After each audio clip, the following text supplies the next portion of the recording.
Yeah. Inti ewie sinkonya. Ye bedin komo bebre. Na unu de ekoso. Eni efa legal matters mu no. Court strips OSP of prosecutorial powers. Orders AG to take over all prosecutions. Hey! Asamu. I court ne see Attorney General at OSP the two men kakraso. What say AG Attorney General and twasa and say mina so. Ebedi nkomo. Again, OSP to challenge High Court decision limiting its prosecutorial authority. And office of the special prosecutor no see ono so be court na ensem no ono so a challenge decision no ensem bebre yako health insensemu a Mahama launches free primary health care today. Omampani Mahama I ni jumedi a watudin Mahama cares no na si na nkraba tabako yes e friend say free primary health care no eni apauntoma. Again, free primary health care funding a misplaced priority. Are you a free Member of Parliament? Asokore Efijase. Are you a free What's it free primary health care no? The funding no. Enya de bia hu hia bia amfa so bia ni so. Ensemo. Ebe ko education mu. Na in education no, unpaid teachers begin massive protests today. Java was in Jomacano. I'm saying, number TS in Monte, no my did, or my yes, I did in a year. Now, it was what unpaid teachers chant Haruna, would the cat during protest. Hey, what do you say? At the December bow, waiting 70 debris, and then you bid him come live on Otec 1029Fm. Dwabrem. Then one I want to be come on. They call the National Democratic Party Ashanti Regional Communications Team member Junior Prince Kobe Houston Nyako. It's a friend, a Virgin Prince of Baba Medin Komo. Again, you call the opposition New Patriotic Party Moa. You bring Dr. Keskin Owusu Poku. It's a friend there Kwame Motia.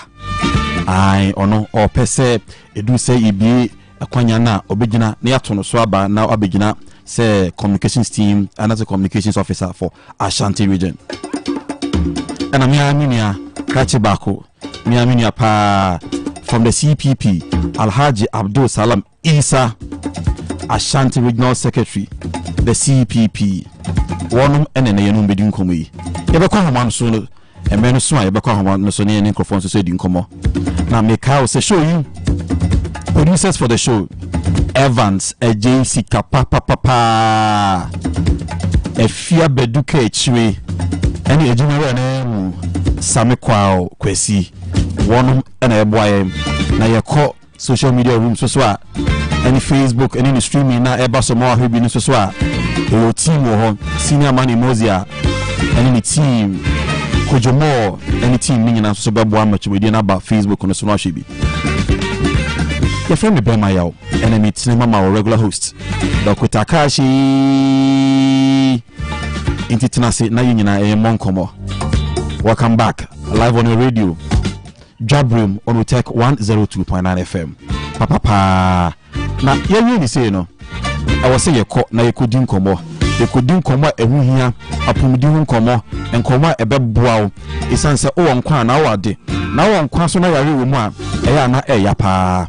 Isa media nyabotre akame ho na yinkodi nkomo yeba ababeto aso live on your radio Dwabrem on Otec 102.9 FM.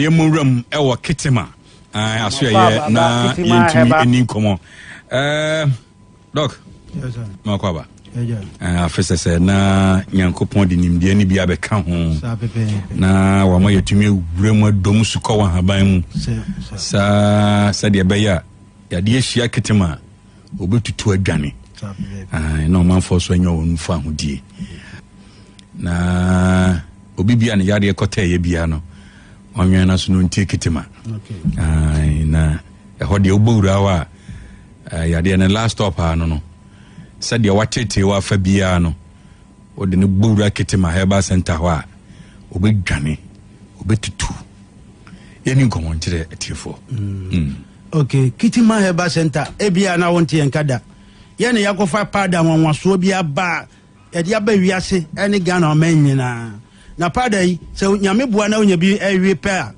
enfeshi bia wo mu bia no emoa bia wo mu bia no omunyina bewu enfeshi bi ti se syphilis or di se cancer TB oxa hepatitis sa ya le ni nyina Kitima Herbal Center yene ya ba na ya be ka kire Ghana man any abiblim man nyina se eye emoa na ye sa adwuma no na se wonya pada ni bi wi a obehu se sa amoa ni nyina bewu obehu se obi wo hono ma ote wa ote se ne honam hyehye no emoa ni na ni widiem ni trim ne honam be bia de moa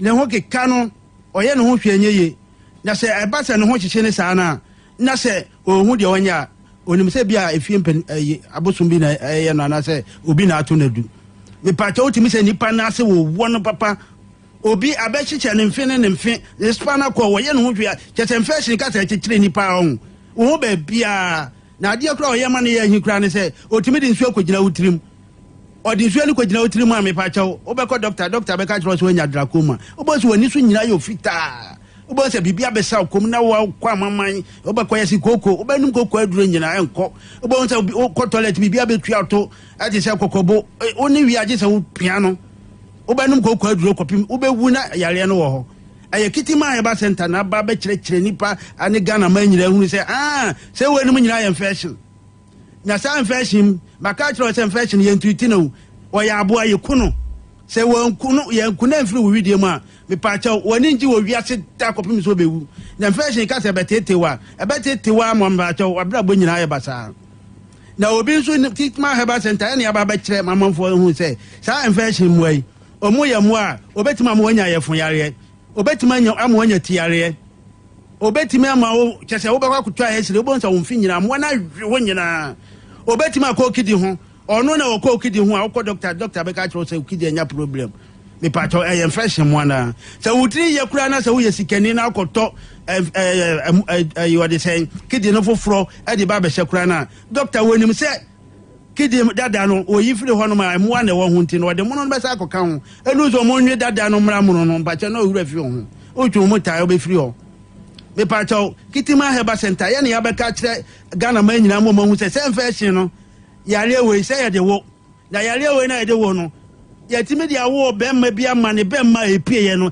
kete wontimi fam ene wo ba hia da no be de kra do ewura oba ho amna yi de otimi di buru oba ho so ne dia ye low spend count obekọ ni ya charge ni sika bum ni age adi me pa chaw wo low spend count abla Kitima Herbal Center se mo ano ye ku no mfiri ho a wo low spend count no ase entu da wa hwa be ko doctor be ka chaw se wo de o spend no kra bi nim ipacho emwana na edi ni nyina obo se wote ho no ma be ma mo je pepe obe ma no afwan ka kete wa hwe obi ti wa obe dada obe ka chro se bra no mfa bibi mfa obe ma no aduro bi mfa ho na be kese ebi ti bi si da wo wiase da abra yare no wo mu ebi kura ntimi si me pacho wo ho no ma wa hwe asa mfa si e ka se tete wa awabra bo mu ano odrenpa na ye utie ye sa no ye number na ye de tudwa no ye number na ye 0246 91 47 and 17 0246 91 47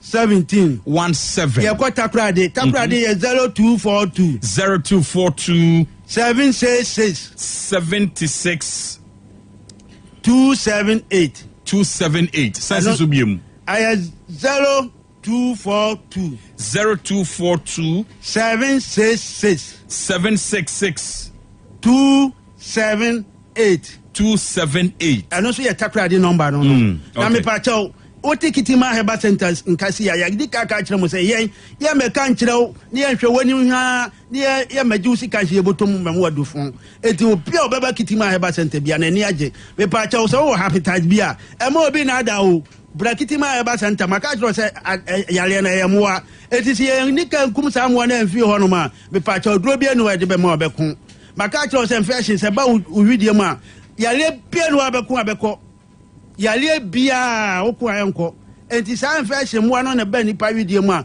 wobɛhu sɛ obi a te hɔ no ma se cancer ni aduro we ni aduro na ade ba ko oyema na ye hu ni sɛ woyɛ B ɛna A na sɛ saa yale wɔ so a pepa kyɛ wanhwɛ mpie wɔ widie mu da na wonfa kɔ doctor bia ma wonfa mfidie nso hunu da ɛno nti na wanhwɛ ya so obi yɔnko benya HIV na ɔno nso so anya bi ɔkɔ doctor sɛ ampa ebi ne mogya ne mu ahwa na wama ne bɔtɔ so na ɔne nam yenusifoɔ so ɔnam abosomfoɔ so ɛyɛ o black group no ɛna ɛyɛ sɛ adwuma no kitima ba center maybe ameka o me se yen sema ye ba ye dia no ka no me nyini se center bi anase ha ba bi ebetima ka bi because yen ko ani nipa wo ba emwa na wo widie mu no yetimi ma oduro ma mo ani wu abrawo nipa da se ne ti kitima he ba anu ti ni akofa nuro bi ti se kankwa dan kwa kire kakadu ani pinyininom ani hwe ne dia ye aduro yi na aduro ni wura wu widie mu a me pa chawo usa wonsa no aye titiriti ana se hania na edawoyam ana se afabo na edawoyam ani dane na edawoyam se ebe turi nyina se na ye eduro no kra de wunya bia na wono no ma wo kokwa mfa wonsa nka etua kra mfa wonsa nka ni nyina be hunu afiri wa ma ho ato enti edura enoma eduro ni ye no ano dene enti kitima ya ba center misraw e bia na wonte ye nka da ana wo so awato eduro ni bia no mre bia meka mesi obi yare saa yale we atra obi so mfie ba adua na aduonum okay enkoye enu ti na meka si so atra se aduo no bi ni Ghana hawo adura wo benum a ebekum wa no ebi ne ebibrem hampo na ba fie Ghana enti mesrawo ebia na wonte enka da tutu America na bra na onya beduro kitima ha ba center e wona be hu se yes se ye enwanwade wo honom obeba bo se nipa e bufa so kitima ha ba center ye ba nansan ya o but no ma ye no e bra manfo adwen ene o monte ase so enti mesrawo se papa bi na yare anaso wo bubu agu honom a yare no nipa fan na bubu mo agu nipa fan so na sa syphilis abo mo dam awu ma adwen timi nya adwuma anu ti na mre bi ameka kiro se ye one president bi a ye friend ndi ami ono onya sa yare ni bi na ode ne sika nipa na mo no emlofo bia ni tiri so no ene o mu sa ampa sa syphilis mo wa na gu ni tirim na so emlofo anya adura ntiba kumo sa bo na mfi ho aje se kitima heba center be pato asem na ye ka no wa hwe a wo be aje se de ebi aye no ene ye ka wo be gi atumi sa ampa sa asem na ye ka na ampa because ebi aye obi ama na bo akokora sa mre odate ho ontumi nya hwe ebi aye obi ama sa mre che se atete wo na bra bo ma wale sa yale wo e ka wa na ye oba hu be ma na odwane because no ma egu ho no chese untimi chese sa yale we kan wa wo ye bema wo hu oba obi awale yale we nti obi nwale da o obi onwale da eje so ni ajapade wo ni bibia den so ntimi nya dai enwale da sa yale we na meka sese o timi di nsuo ko gina wutirim na gina wutirim a wa hwa wo honam ani wonum nyina beje pampan ya sa mo we enwi na obi so obema odura ma sa pampan akwa ebi nsi da me pa chaw tutu America bra kitima ba center na me si ye ba ye kan kura do na manfo nso ehun se kumase fo ageduro na tu mankasa kasa kumase takurade ana akra me pa chaw omonfa do yin agro enti me siraw e bia na wonte yenka ye number no ye sa agba ma ye number no ye 0246 91 47 and 17 ye wo kumase abu akwase passe oduro ase mesi se passe gawo obia chese obia wo mantem obia aha na oba na nyamkopon na amanfo nso e kyerama obia hyeda pa atu asi ho ene wo kyere kwa nsem kitima ho ho na wo kwa obenya saa yale sawi afiri ho nom enti me pa cha obia wo doctor ese osa na ye moa me pa cha doctor be hunu na on de ontumi ena me se ade ba ko se kitima ye pa ne se wani dracoma me se enya asem ketua efisa maka cha se dracoma ne nsuo na abegina utirimu ne nsuo nipa gu ayale sabia bebre ne yesa de nsuo gu o mani so me pa cha ahomete na otwe mu tan nsuo le be gu oni so sa ko pem se woni ne be fira me pa cha tutu America bla kitima ya ba center eno ma bia wonti ase bia no oba bebusa kitima heba center yale bia cancel TVO ni nyina ya moa anu a obi frame ka kira me se obaje secret set e duro no no hu se no ma epie ne ba no emfimu ne no ma epie no chese ye no wanwa be pa chaw emo ni nyina bewu ama yale na yese eni aduro no me ka kira se ni nyina yese Felix moa ena ye sa no ma no eti me pa chaw to na se ye wonya ye che bia me nsu entete kura odi ane so odi wani be kire kitima heba center abua na anti wo ma wo sa yale no ye de aduro no ma na na ye dai wo wu o widie no mu na yale no o hinfa biem yare no eni baabi abiem eti ye de number ni tudwa na yetima sole akọ me pa che ye number no ne sa de tudwa ma no 0246 91 47 and 17 0246 91 47 and 17 yes our takradi number and also 0242 766 278 0242 766 278 na me dey sorry e bia na kura tu what dia nanti you say what dia or dey say sugar enti atwa wona na to atwene me pa chaw nana ye twa atwene no mo ani nti na ma wonya asa ye no pa chaw tutu amerika bra na ye be mo oduru amakro ni nyira ewu afi ho ma ho Ketima Heba Center mo me da se ba wadia na odi wani kire se passe gawa o meboa na eto de bia yade no odi achie na wanya baby papa te se Ketima dia ke wasobashi Otec FM 102.9. Don't touch that dial. Dwabrem.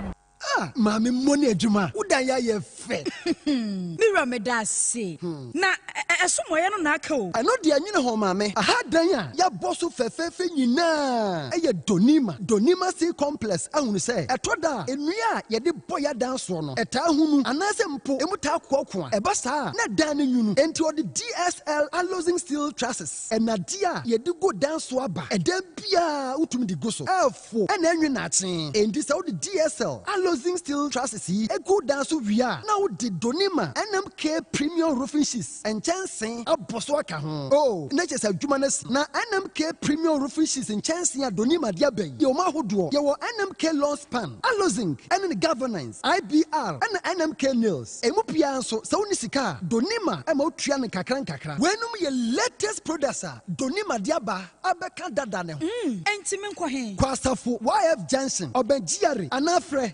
0244126625 and 0540101555 Donima Steel Complex Babia at the power F1 no Apomodin mapade eno ane hepa plus mixture apomodin mapade eno ane hepa plus mixture Unia, heavy and a black smokes mixture no malaria dronana. Ani say na sa. 102.9 FM. Testy positive.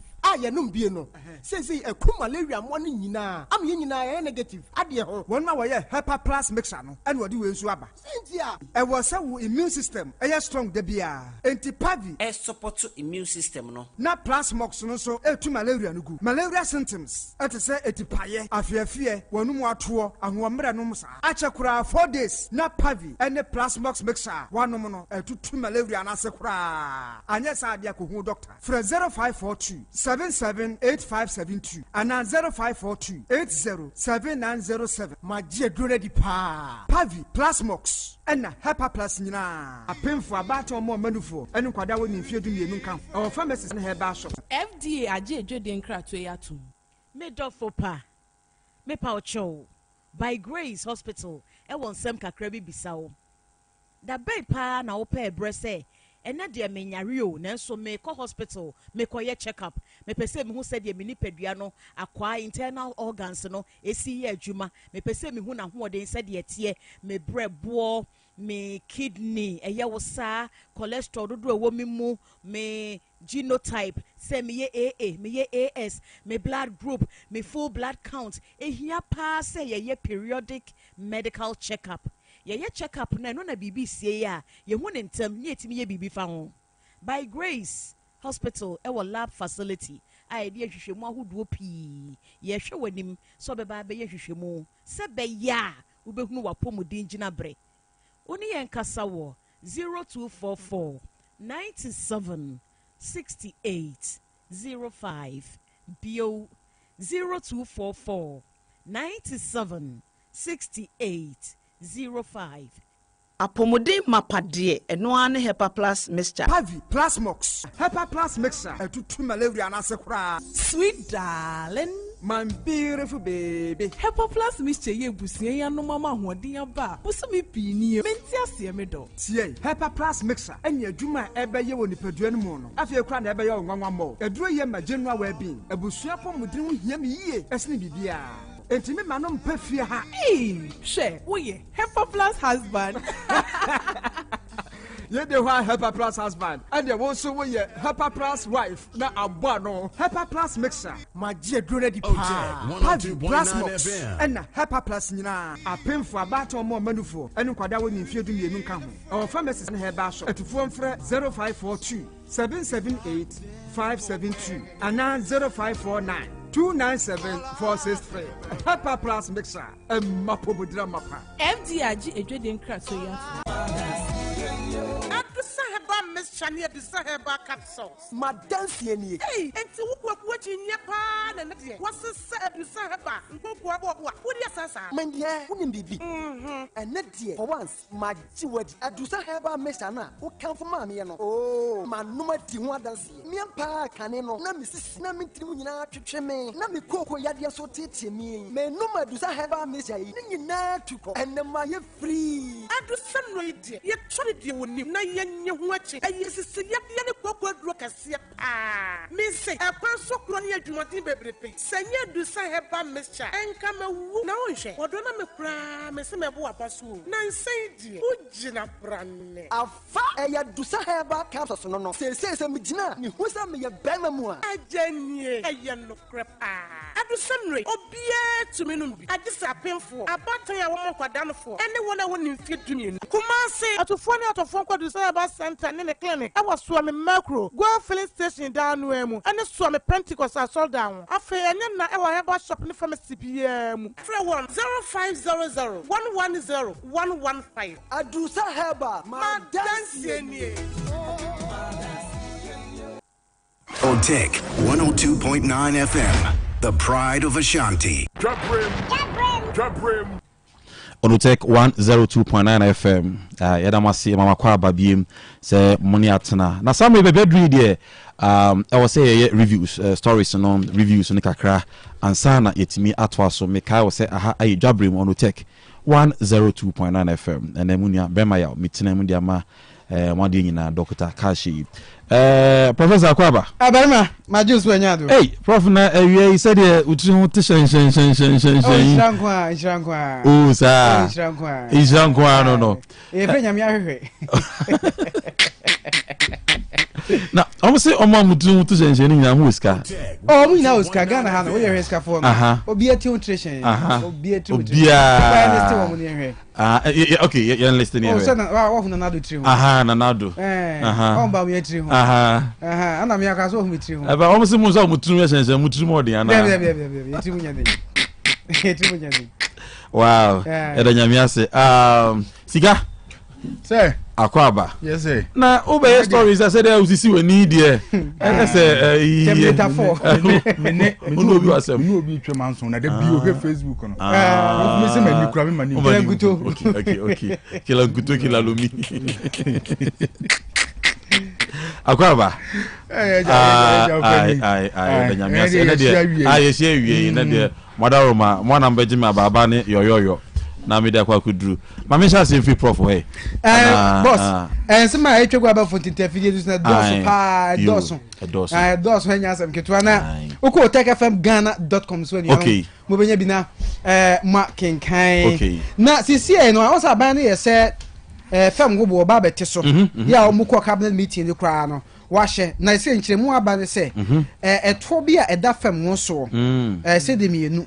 Okay. Diesel no see the mienu ana petrol no empeso na do sense 36 pesos and abane kire se oba befa nti ofa sare se ebo no akoto abako no eso bete abako diesel no 2 cedis per liter na ebefiso ana petrol no 36 pesos na ebefiso we need 2 cedis 36 pesos yeah petrol no 1 cedi gra na we need the abane no wonu e de abetudwa na o kire se aposifo enso bi wo adwuma so IGP ni wo kire say temana ne potam nkrofo be so mu ko wiade na pema aposifo yi ekose ko chiche wo mu nyina ye ka say post rempema si do abo aba so ama on di bia kra no pagem be so manya promotion so ho nsem etwago ntenten fidie ne so na Ghana man pan His Excellency John Dramani Mahama we free primary health care program papa hontuma okay so say beboa pa o say beboa ti bebia obi anya hwe kra no apomni akade nketinketi bi so nsaka de o nsa be kan no so tintafi yenso Otec FM Ghana.com kwa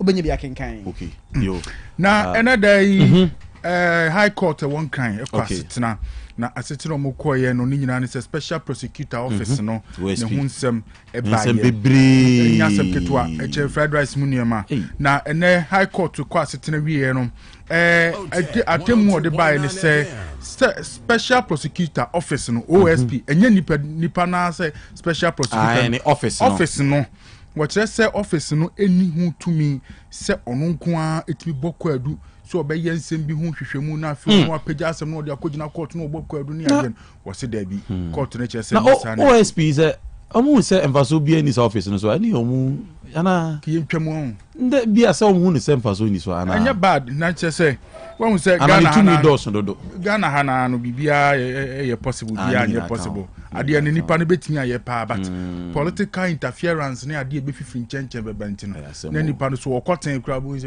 wabu afanchenka so eno na high court ede betu edwa ene day na enu mu na special prosecutor office no so aba bonti kire se da bi sa atemu na high court de bai no omo eti ase enyeye etu omo so boabo omo nkrata no omo lawyers so of course na papa twe ho dare wo ho yes omo so montia so omo kire se omo adwumadie no mu die no parliament agi omatum enu ntino se bibisa na sense akra bi beba agi se omai court ba tan kese no supreme court omo ko an betimi abo omo ne omo biagu nti high court no omo ni die mu no omo hu ni se high court ni ntimi mo omo die no enti omo ntia se omo kwakoya appeal e wo ho no mo NPP amanyoko no so ne dai omo frɛ nsentrofo hia okay omo se say na trofo panyini e de ma NPP amanyoko no yewura Justin Frimpong Kodua JFK Esquire ena ejina mu ekasa ye wo kire se ase NDC amanyoko no musa ba ban mu kire se wa momfa bibi o momfa nipa nya hwe se wo ka asem kura wo kire wa adwena ne se ye djukua se wo ka wa asem bibi koso na nkoye na wo kwa ka ho bi ye djukua ena mo kire se da bi o mo bo aban ne kokko se emre da na emre sesa na anu ada bi mo na etia ban mu na nemu aba etia ye dan ya culture se the table 10 so hu table see that bay table ni betimi asesa ama aban na sa ba bedu om honom enti omu ye nemu bi omunye omunya abotre ni nyina na baba mando na afi so abronya DC ho omo aye chechecheche omo na anu ni na anu achi ya eno na NPP amanyoko na friends and trofo hyiamu a omo edi atodwa na yatoto nsuo buo mu sir inso be no pure water no stay sir America say entum no America say entum ana ba atum da bi say hwan na atum no obi no de ne pe atum ana say wo matum omo ne no anya ayi omo ye nsuo yi na gese ne awie ma to bi 60 pesos na gese omo bu aban hyehyɛ no so na say fa to fan call basre na ma ye say bo won ti so aban kan no ma to mi bi anka ho Robert is almost so ebe na de to aban kan no kan wa wo ma tutum akwaya we ho sempa nti se ba ko no say de sachet no ba ko ye say we dey for brand in nature sachet no we go rubber mu we dey kuta 60 pesos ba ko 60 pesos from 50 pesos me to 60 pesos e bia na wo de no ye brand bia ne board nti a wo de me to mi enu ana Santiago je ba ko no me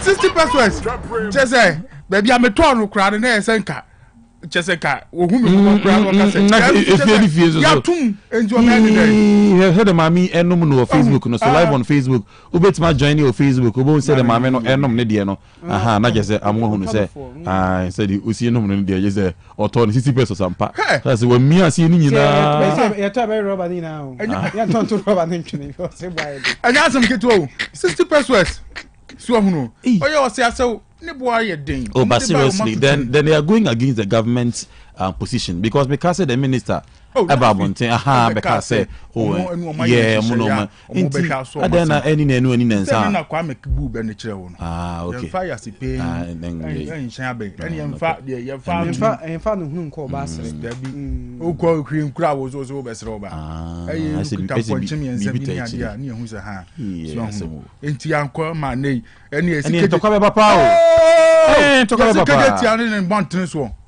any street fight some mortal combat to set taekwondo no yen bi e water bottle de e ba kashi o mo sa kwame na water bottle ni bia ni gise minimum repem no ye betie fi etie for ho say no kra ani emum minimum repem ye betie fi etie for ho ani say pressure be ba fi water bottle show bag ho and bank ahudwe no obawuram bugum churo o hwe na o say fi na okro no botum de enye say bia na de if you okoni mu wa enti dia ne be ma ohun so kwan kura tefa ya ba nu mu so this that's a good I think no I think we need a statement we need a statement because obi a onya aware na ono no obesi de what nyina on what minister na kan no onti ase obeka se aban sisei inti adenti na but aban so beka wie na monto bi anko so I think say well nini na ekagana se mo ya ba no na enum a nyoma ya tutum ya na cement bo nso so wa hwe ya ne no so akofa semaba ene Chamber of Cement Manufacturers Association of Ghana wonum so atro krata tenten e dia koma so afo ya ohwe adwade hu nsensem so se da bi enum ya wonhwe no nya hu bibi omo kire se wonum nyoma omode ekeka bomu ya cement ne bo no kwa na ekosoro ne bo no kwa na ekosoro sa ne yakeka funu ne yakeka madam pan anti ekosoro omo kai nyina no na se e ba be so ne Ghana for so ne sa to omo kire se aban ne nya hu bibi na wonum nyoma omo krade ya cement no ne bo no entimi mra fom na bibia enye kama se de be Ghana for so enhu enchire wonum interesting eti yanka we want easy rice ne busia emu aba ede da ka cho se wonu amu na pese mu no udinya hoodi na san che debre kro na easy rice Ghana ya mu no ana se wodua no wasiesi no kama enti mi oton mu bi adum ko Dr. Mensa Bantima Swami easy rice call advance one trading almost have mama junction hon money 0244 244 847 and 0204 46 85 90 na eno any kita perfect series books ni mama we and aba mo man fa kan perfect Ghana Education Service Agiato na ka so asan ase ye ka so person banking kan perfect series books English language history of Ghana RME computing creative science numbers numeracy language and literacy coloring and writing in our diaba schools are all open mock exams seminar exams and midterm exams perfect series books kumasi aputuja oben lorry station and cancel dance man first stop 0243 299 938 and 0540 755 465 now contest ne course we perfect series basic schools assessment contest 2026 dia no northern sector ye kumasi ade ndi o ma ye nyina wie ye kama papa schools ekoya achede de ngumo munya bebre na southern sector ye nkran na ekoso osenya me aduma 8 May 2026 na quarter finals ne baso semi finals ne baso 15th May na final na koso 22nd May because Ebenezer Senior High School dance man last stop was so we na feel no be national winner enso date ni ade nyina be to bi ansha nso na onkai say perfect series basic schools assessment contest na ba ebwa Ghana Mining Schools awodo bebre Jerry Naseba na ko fa nu mama so mi sadia badwama so Jerry Naseba ene wonu munro no nko a ene ebwa ma Ghana fo anya pomoden ni te se ye ho ye den ni atimi aye adwuma de aso man kronkro Ghana enti se ye malaria ana obi ho no ma ote ho no ma se wonu onyare wonu so onti apo wa ye se to no to wa ye fo ye fo hunu eno no uhia Jerry Nas herbal mixture eno no epe kokoti malaria ne me yare me ho nyemi ni ade ni nyina afa Jerry Nas Vico mixture eno so yesisi yare bema bi ho no pa se de wosi guni pen ma se won no bema no kama hu na fe he ne na no hunwi sirin brush kra mfa no wodru mpam a eye ni na yese won da ye ni wa ma ema na twa fa mema nyina so eno nti na Jerry Nas akofa Vico mixture na ba ko pa bi bema na beboa ma osisi mu ayedin wagina na so na nso so watimi afaya na bibia ye kama pa afa Jerry Nas garlic mixture eno de se de yenim garlic dwumadie no ema boja ni timi du mu afurusa ne kama wonse moja no se enkoye emayi a eno ka ho bi na akofa nyare wa bebre na de aba enti kopa Jerry Nas garlic mixture ni bi na nonom na bibia ntimi muwa wo me pa Colinac Herba, Giga Herba, Freddie Mens, Misty Herba, Danny Herba, Apidank Pharmacy, Okoho no benye nwebi na wato. Na distributor no eye Amayep Herba Shop.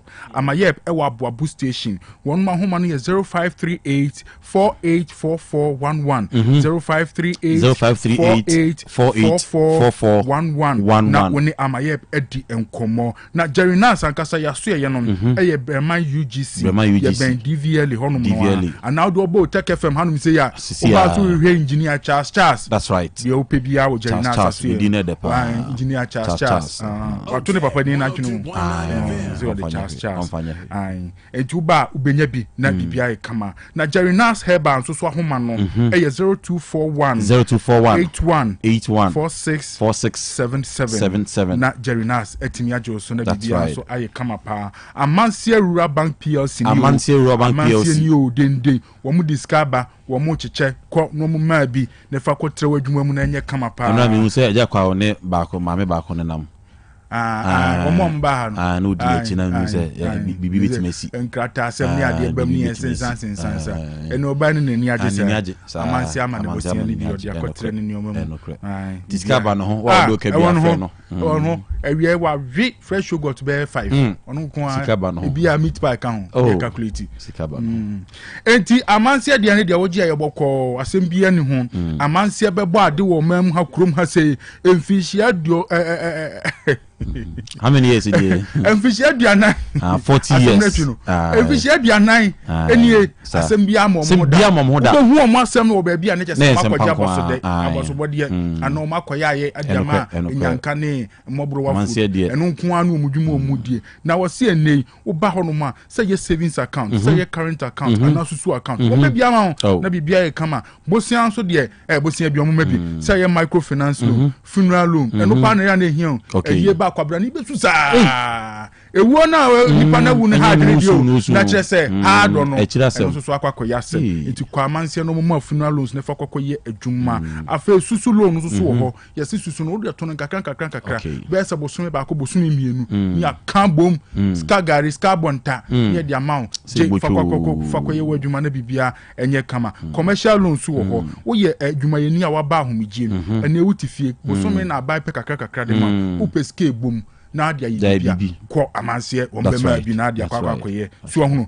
wo ye obi so abosomi ni etu aka so ya aban adwuma ni so ya nkran ni wo de ko manager na obetena se ni ya bisa ansem na ye wo kasa ni se wo checho nsem ni ye de bosia na ma yese je se fa ko umpe we na opede ye hene ene abefo kwan so no mo fadi ko dwuma enti ATM service no ye adwuma 24/7 hey holiday ahoma kura be ko na esuo na ye adwuma sa wo de card ni share manual bo code na ni se this can ma we na dia kwakwa ye dia wo ye na bibia aye kama Ghana Pay Services so aye adwuma afa mobile money services almost network bia wo ba omo behwe no ma ya ma na e-switch no so eno so eginam gidigidi na money transfer so ye bi se eye omam ha ya na this ke free kumase akomo obi wo ba bi omam ha ya ye na unya scan so ediframa no ne a se ye rea se ye Unitelink se ye Western Union ko amanse no munyima asem bia ma ho ba bi wo ba ko scan $100 esen ko kan bia 1000 cedis ni trade man o se na ho na charges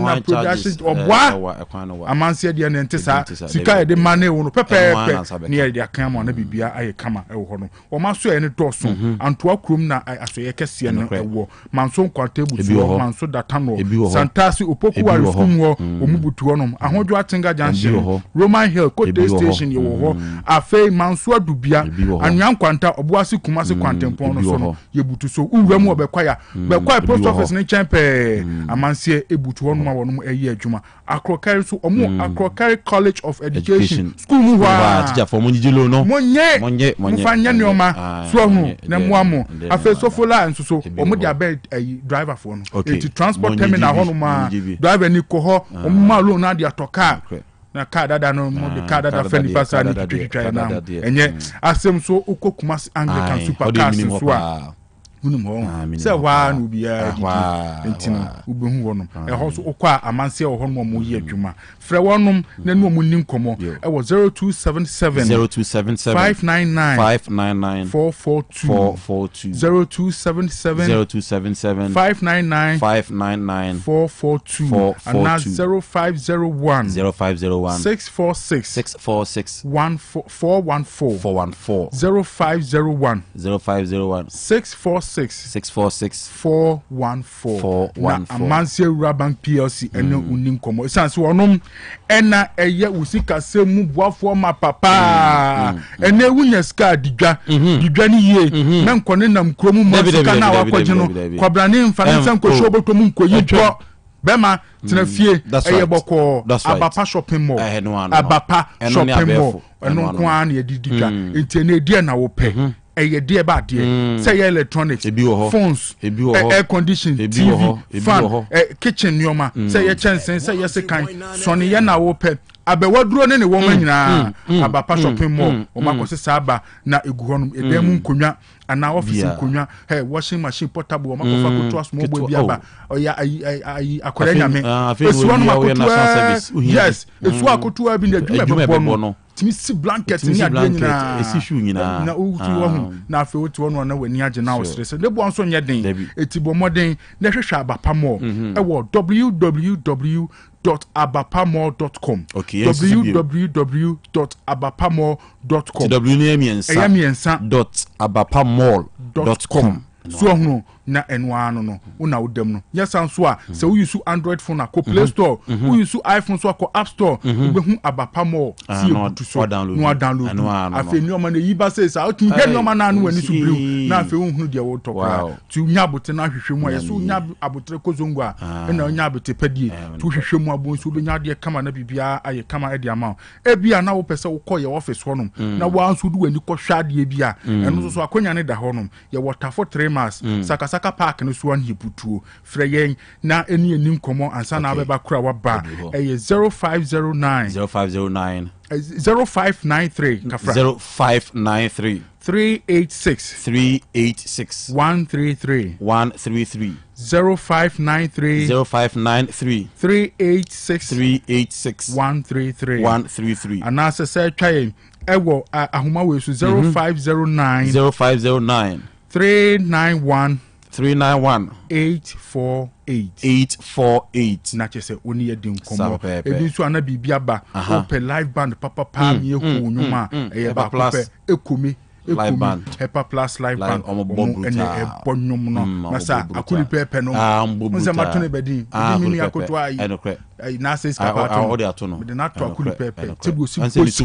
na te so no a tumi bosenkuo sa ombo omubo na se du memne ndawia eti ya du memne ndawia yes unim sirima no ahwezongu open Hepa Plus live band action na if I memne ndanwumre bia Otec FM Otec memne nda ukwa yi kura fa hands free she was na wo kom program bia say ya wedi na die uto bedin wedi loto na pesa ojiwani ekuo bi mo kekamo nsa ase na mo makekama no kakra mo be hianyom papa Hepa Plus live band wo mo so ebeba no mabebo ahoma na no a na wo fra ubenyom na no mo akasa na bibia so atimi akoyi edi ama that's right yam fancy na ibema answer ye be kono adofo ayi kakra wa ha nti ye be chia omo bi mudi o ma wo enchia omo me amechia Foxy Billion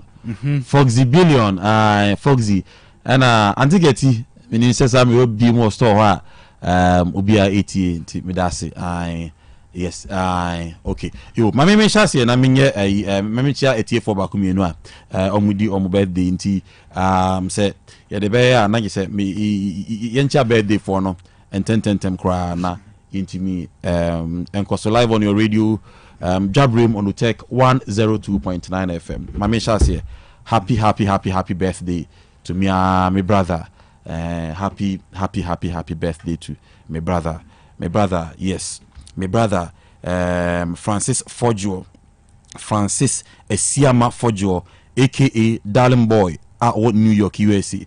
Now we free my bra Fojo family at New York. Any Uturu Fasitu family almost Maryland, USA.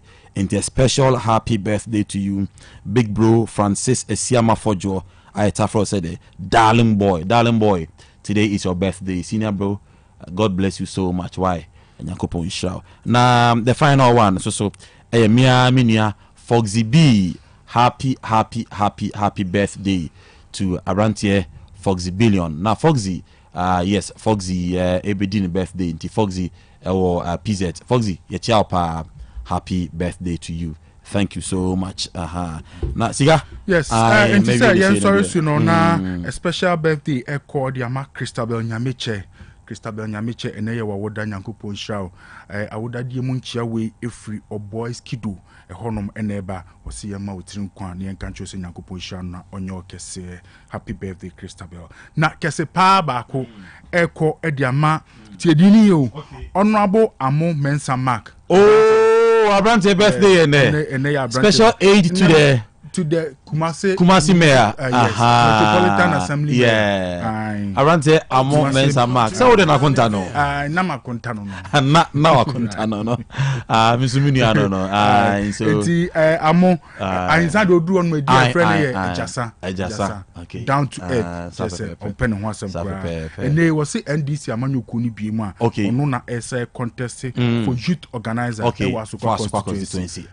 He deserves it. Very hard. Incoming Asokwa constituency and DC organizer Mensa Mark.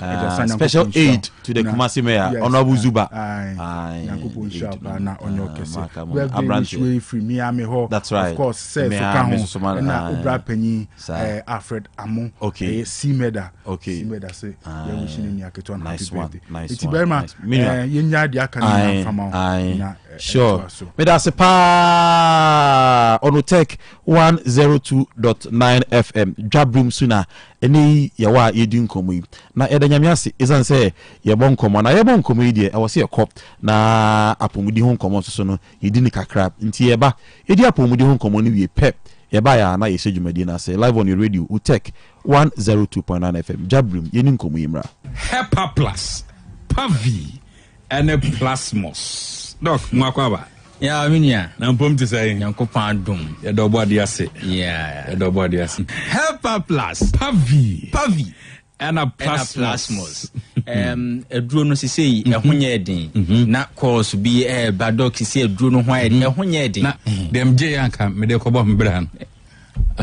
Obi mu agege. Oh. Amide de omo amushi no. Life on air. Eduro no ho nye den. Je ohia ne so benya o 60 Ghana cedis. Fa kwaje me ensa ni nyina ebi. Nti se wakọ bebi eton aduro na wayi 60 cedis se ope Hepa Plus me ensa ni nyina. Na nipa ne se oh there bi o ji so dey say so mesra o men so so. Ko ba bi foforo ubenya 60 cedis me ensa ni nyina. Enam se nro no se say ya ba be hu se yanumbom. Okay. Once discovery no aya na e ho da na ne ehunu ye. But you say they are discover hu. Okay. Se sa na aduro no kra di ne din ni fra wo ye.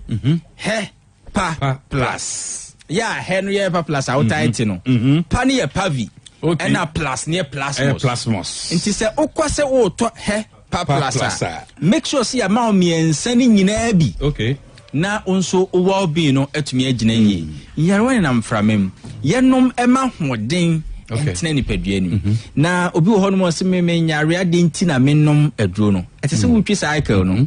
Wa wonim bicycle twi bia no. The fact say aircon njire se me mbobi ngusu. That's right. Wa mbo ngusu a kwa kujawa si baabi a wompe. Enu nti na wapomodin Nyankopon hira wa ma immune system no ye strong. Okay. Dia also be ne say obema waduane aye waduro. Eduro in the sense dudu enye drug na making. Ma waduane enye medicine dudu. Sure. Na ma ududu a wonum no so enye aduane. Enu nti na ye kan for say entwen so be hu say onipadua ne yare abam na emom hye nipadua ne den na entumi ndi ohaw so woman bi o se dog efisa me sa ase nom hepa plus pavi plasmos no sabe me nkwo panie because of infections bi. That's right. If this time nipadua na nkasa nya hoden di saa infections no so nkonim ye na no mo hunu saa de we enti osore no pa onum ne dudo no akọ na adwuma so ofra adwuma ba no asanum dudo ansan na wada eno kra achi no ewo mu a otumi ya maduro na wa hiti buo kakra no de buo na to aduro na wa yamnim okwa akosa. That's right. Sa breno na nka toxins ne eniema de yare breno e wo fom pa agrochemicals ne wo fom exhaust fumes from vehicles ne wo fom and obi free tech junction ba edumu a otumi spend more than 30 minutes traffic mu na ohome de no be heli no. Yes.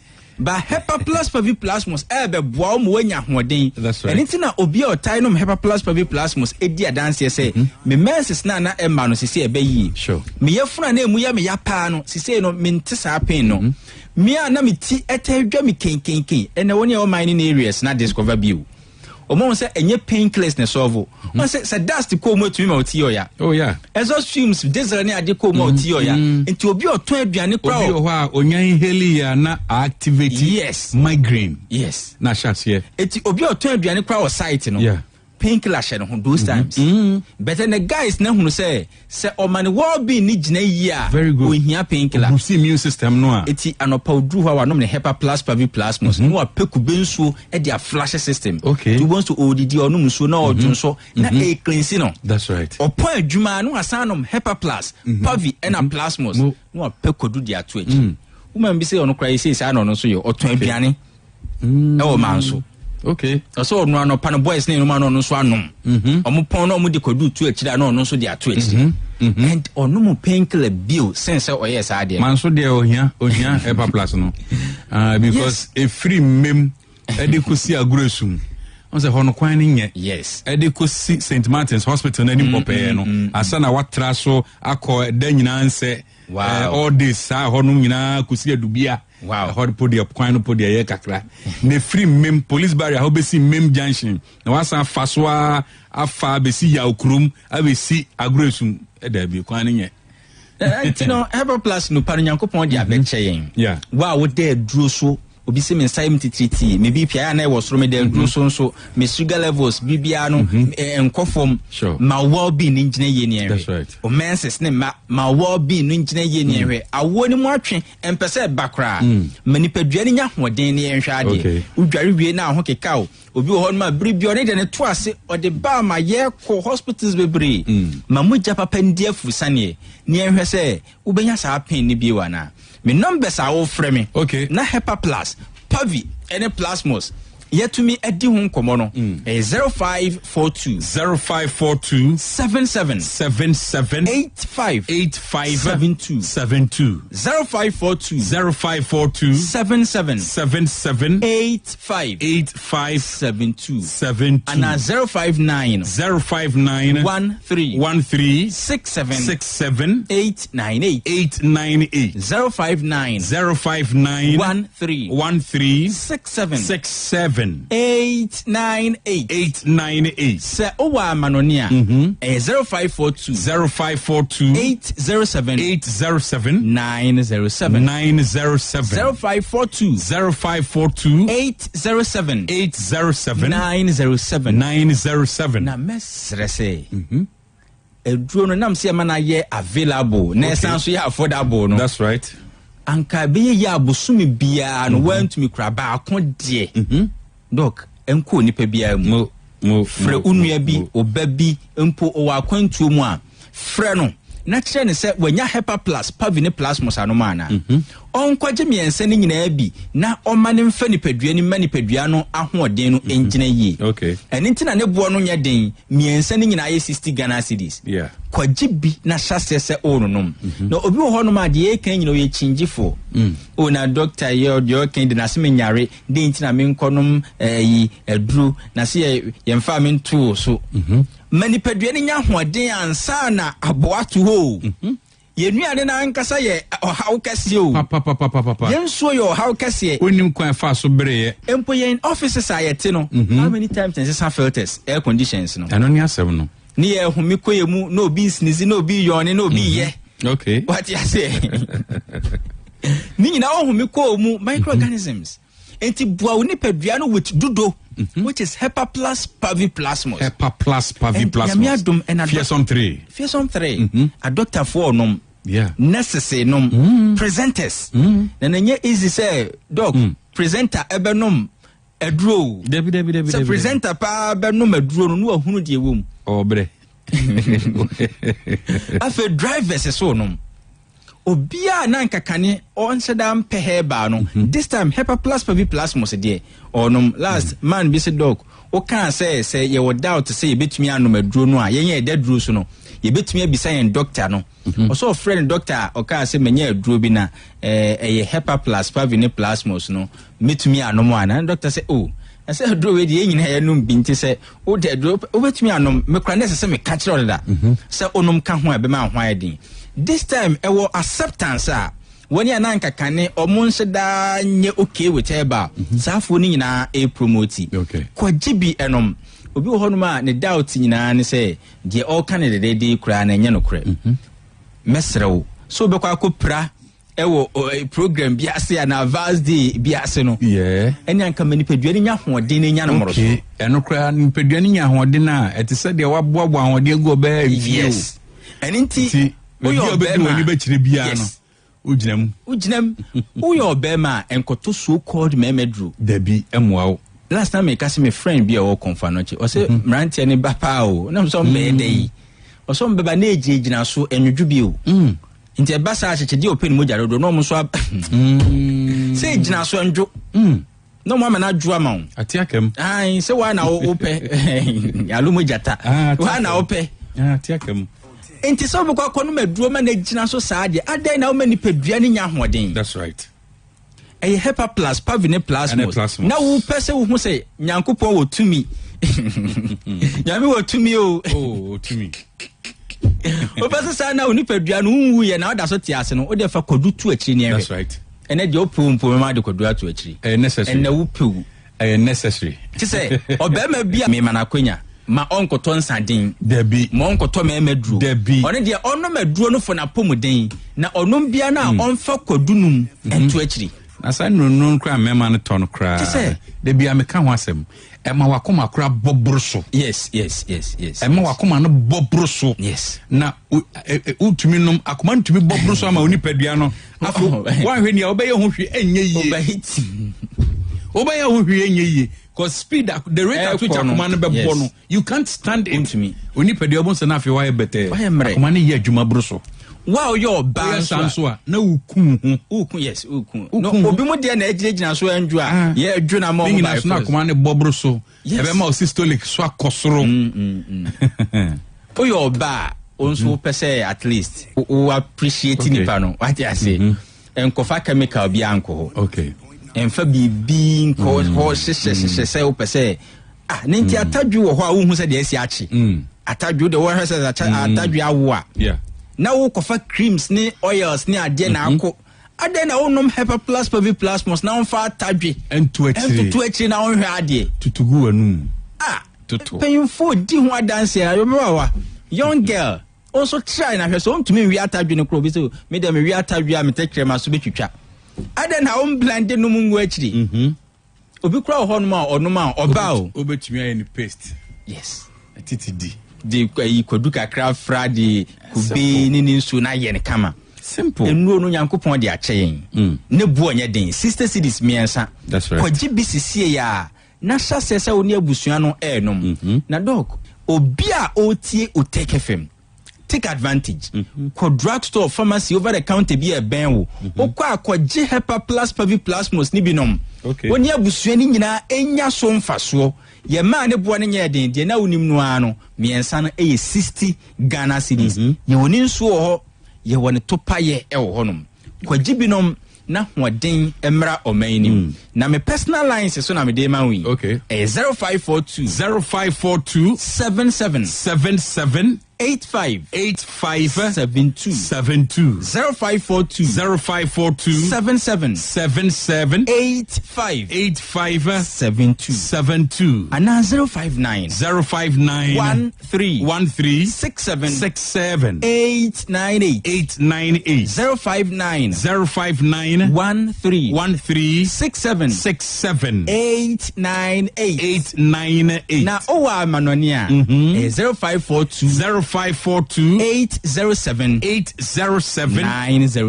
907 0542 807 907 say enwoni Hepa Plus Pavi and a Plasmos. Unya Hepa Plus Pavi Plasmos now they are candy no at 20. That's right. Necessary. Necessary pa. Don't get that say. Miss me that say. Dwabrem.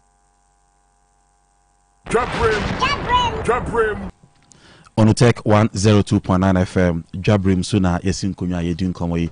Ewa mu nyina akwa babiem edeba Dwabrem so. Sɛ ma kan Dwabrem yebesin konwa na yedin komo efa Ghana ho yebehwe Ghana nkanko. Ghana mpuntu na Ghana no etisei. Ene yi sɛ de meka no introduction no stories no yebehwe court nsensem kakra legal matters. OSP ho nsensem ebi mu kra se office no ehu hia ebi num kra se chesensem bebre. Na ye lawyer Martin Pebu nsem wo ho.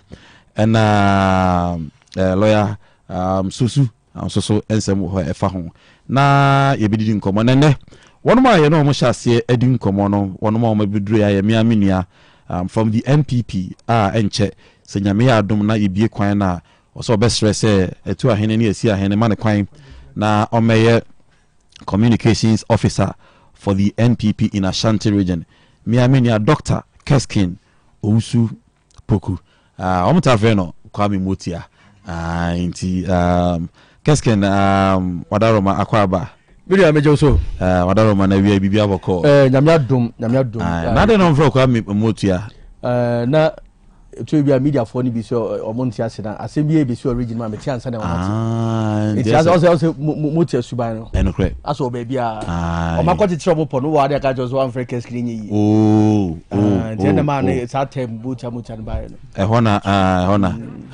one check crime here introduce no then from the NDC Minia Prince Kobe Houston Nyako the Virgin Prince Regional Communications Team member NDC Minia Kwaba Minia Ameje Oso wadaro mana boko die nyame adum so bibia boko adum just aban de ana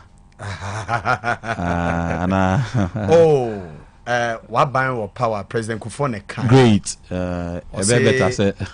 better say waban be wo power na wo ye messenger na wo ye cleaner okay change say waban be wo opposition na wo ye chairman wuntumi and say o preach national chairman and say wo ye abronye and say wo ye menua iskin open communication director ye wa Ashanti region and no dear opposition dear no political party wants to be in opposition but den a party be opposition na party be so abem it is all be some abem there of course for party or power the best wishes of any political party okay yeah many asking nam koba nyina empire born say one day the party be say power but okay me kai no nanse ya no mo free power check okay okay Keskin mame mra ho mesa ba menu ho ba mame mra ho memma 1 minute bi ni 2 minutes bi na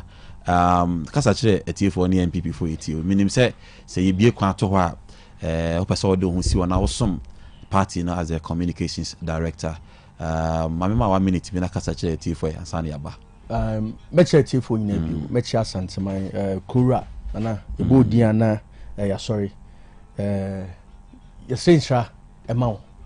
Na Machia, the next president of Ghana, Dr. Mahmoud Bawumia. Machia Minya Penny, Dr. Matthew Opoku Prempeh, JFK, and Odino Kwapia. Machia Minyanom, Aminom Juma, the constituency level, Tafo, and the other constituencies. No question say in opposition. A year, everything rises and falls on communication. Into opposition now, communication ya dear to tunase.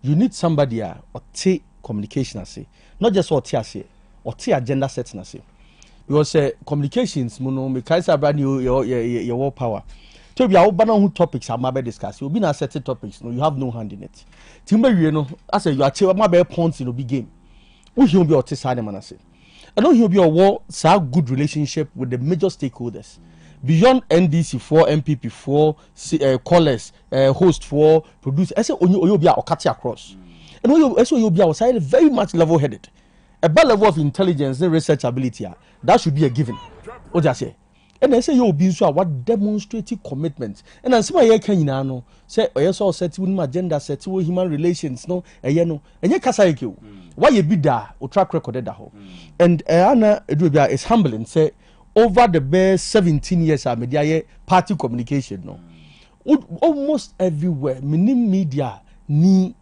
because genuinely objectively Keskin I ABC di nenye what you say and I think say that is a kind of leadership here moving forward now I'm confident that I can communicate as one can be to a banner can we as make campaign be okay. But I believe strongly say the constituency officers I know my year Juma party for no my year Juma over the periods they've seen what we can do and so far we've seen you okay. Now same project call rounds we've seen you these are things you should be doing okay. The initiative is good on train and we've demonstrated over and over say you bit my man say you do on my best say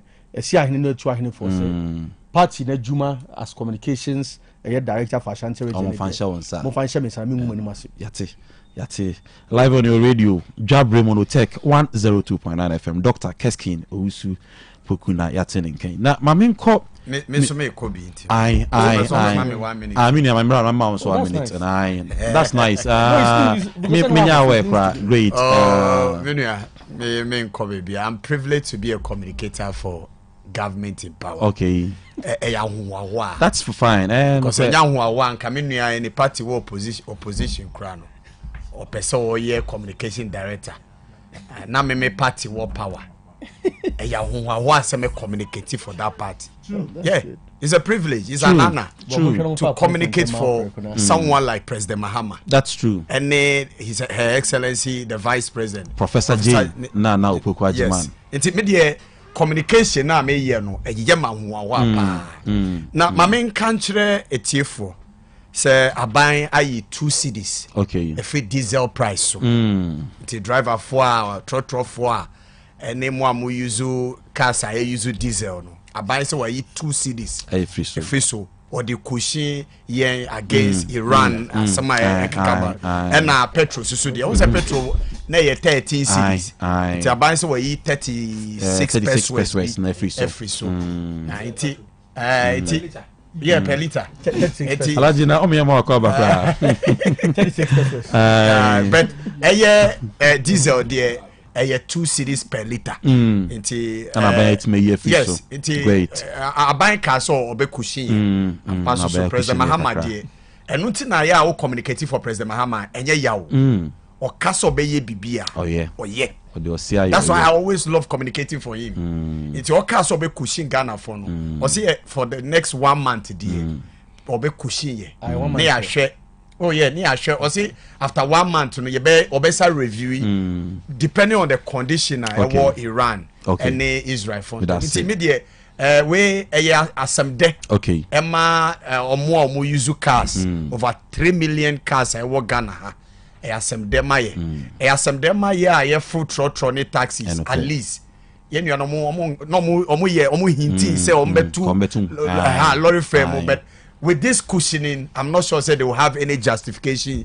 So increase lorry fare. Intermediate, die President Mahama say oka so be cushion the citizens of this country.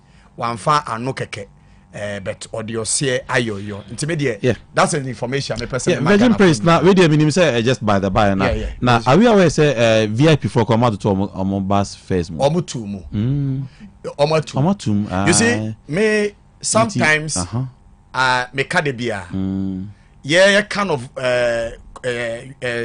cry government must be present in every sector of our life because who jama private for sebi ebinumu greedy me can say sometime ago sa VIP for you led by omo general manager ye nua ya or ye journalist Adakabre o ka so omo the maintenance fee kra be ka ye lorry fare ho adan ya kwan nye as if say VIP for buses kwa na fast akwan no so o ka ye o say omo catch o ka so betum no ye catch so onto ne boase aban President Mahama afre cabinet meeting ombe ye bibia fafa nwo ne nti a wo pese otum no ene ye bete so from tomorrow going into obey den obesa koso age ni otum no ana nti to de bia eya transport owners no eya mo you are not in a competition with aban mo ni aban enko we kakra minti ase say they were in so much in a hurry.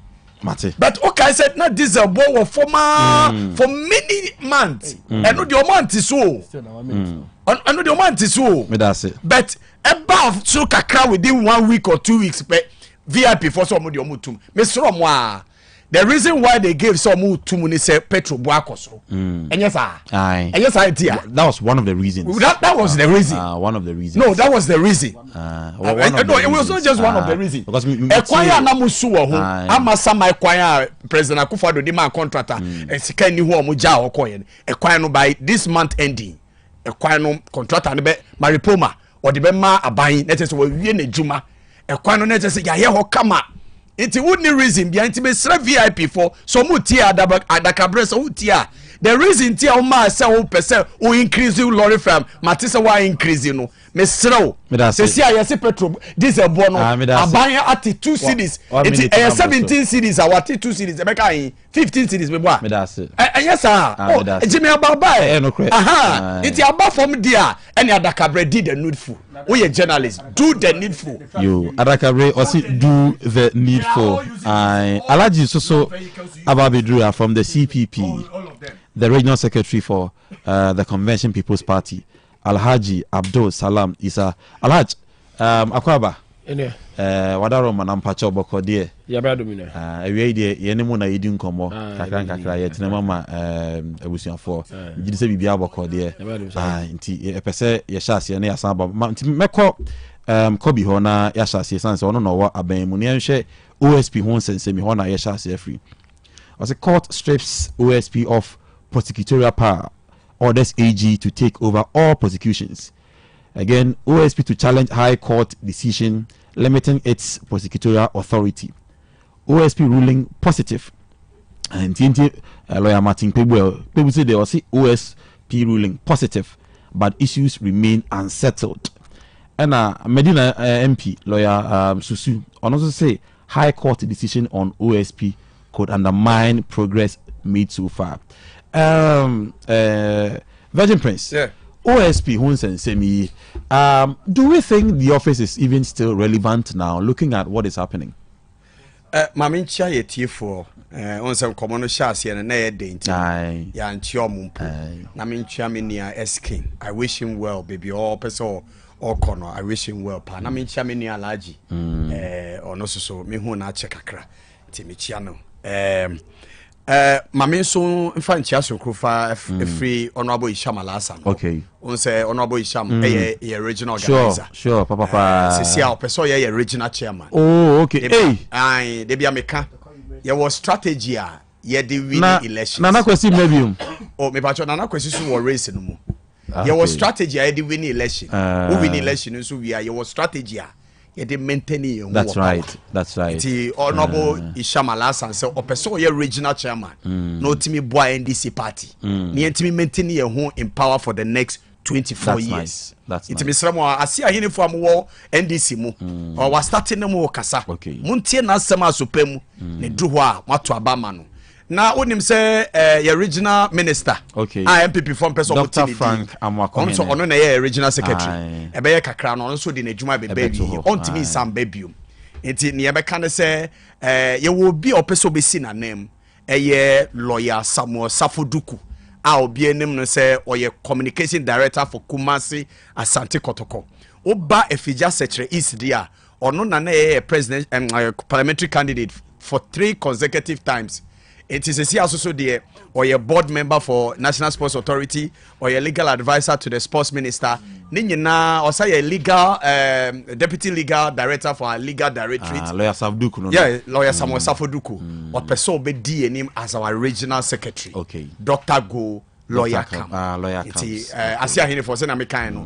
Muntie na asem ne dru ha. Is a team near Honorable Isham chairman. Yes. And then lawyer Safuduku secretary. Na yentoto aso na edibesi honum. Edibesi honum edru was so ebeto ato aso. That's right. Mianko OSP.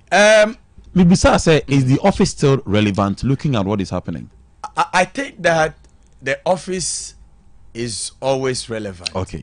Media say office President Akufo-Addo, even though say or the adjin boni being a teaching or the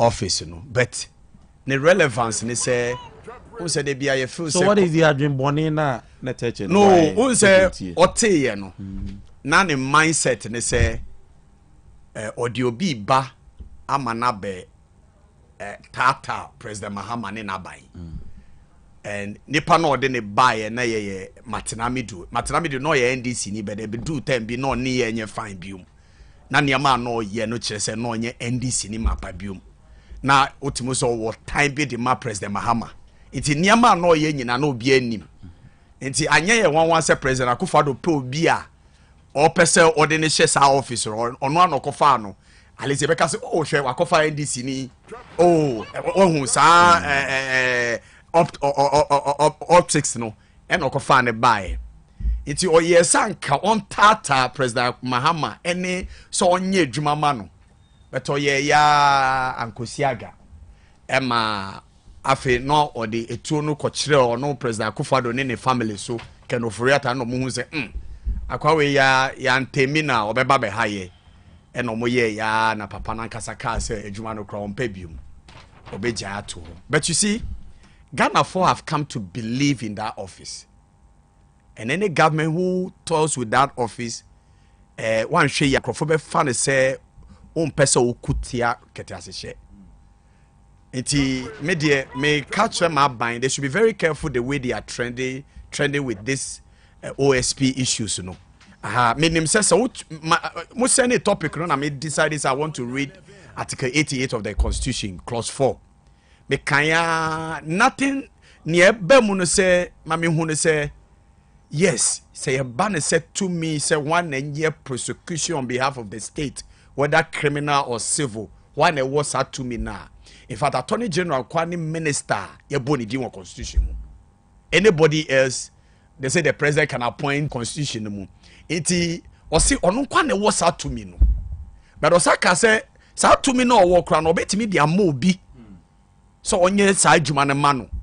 So when it comes to criminal prosecution on behalf of the state, when it comes to civil prosecution, when them say abanye betimi asue no, who sue abaya o the Attorney General and edikan to me say obey prosecute case no on behalf of the state. Intermediate so wo hwe ene send a friend no special prosecutors law na as a bob brakakra.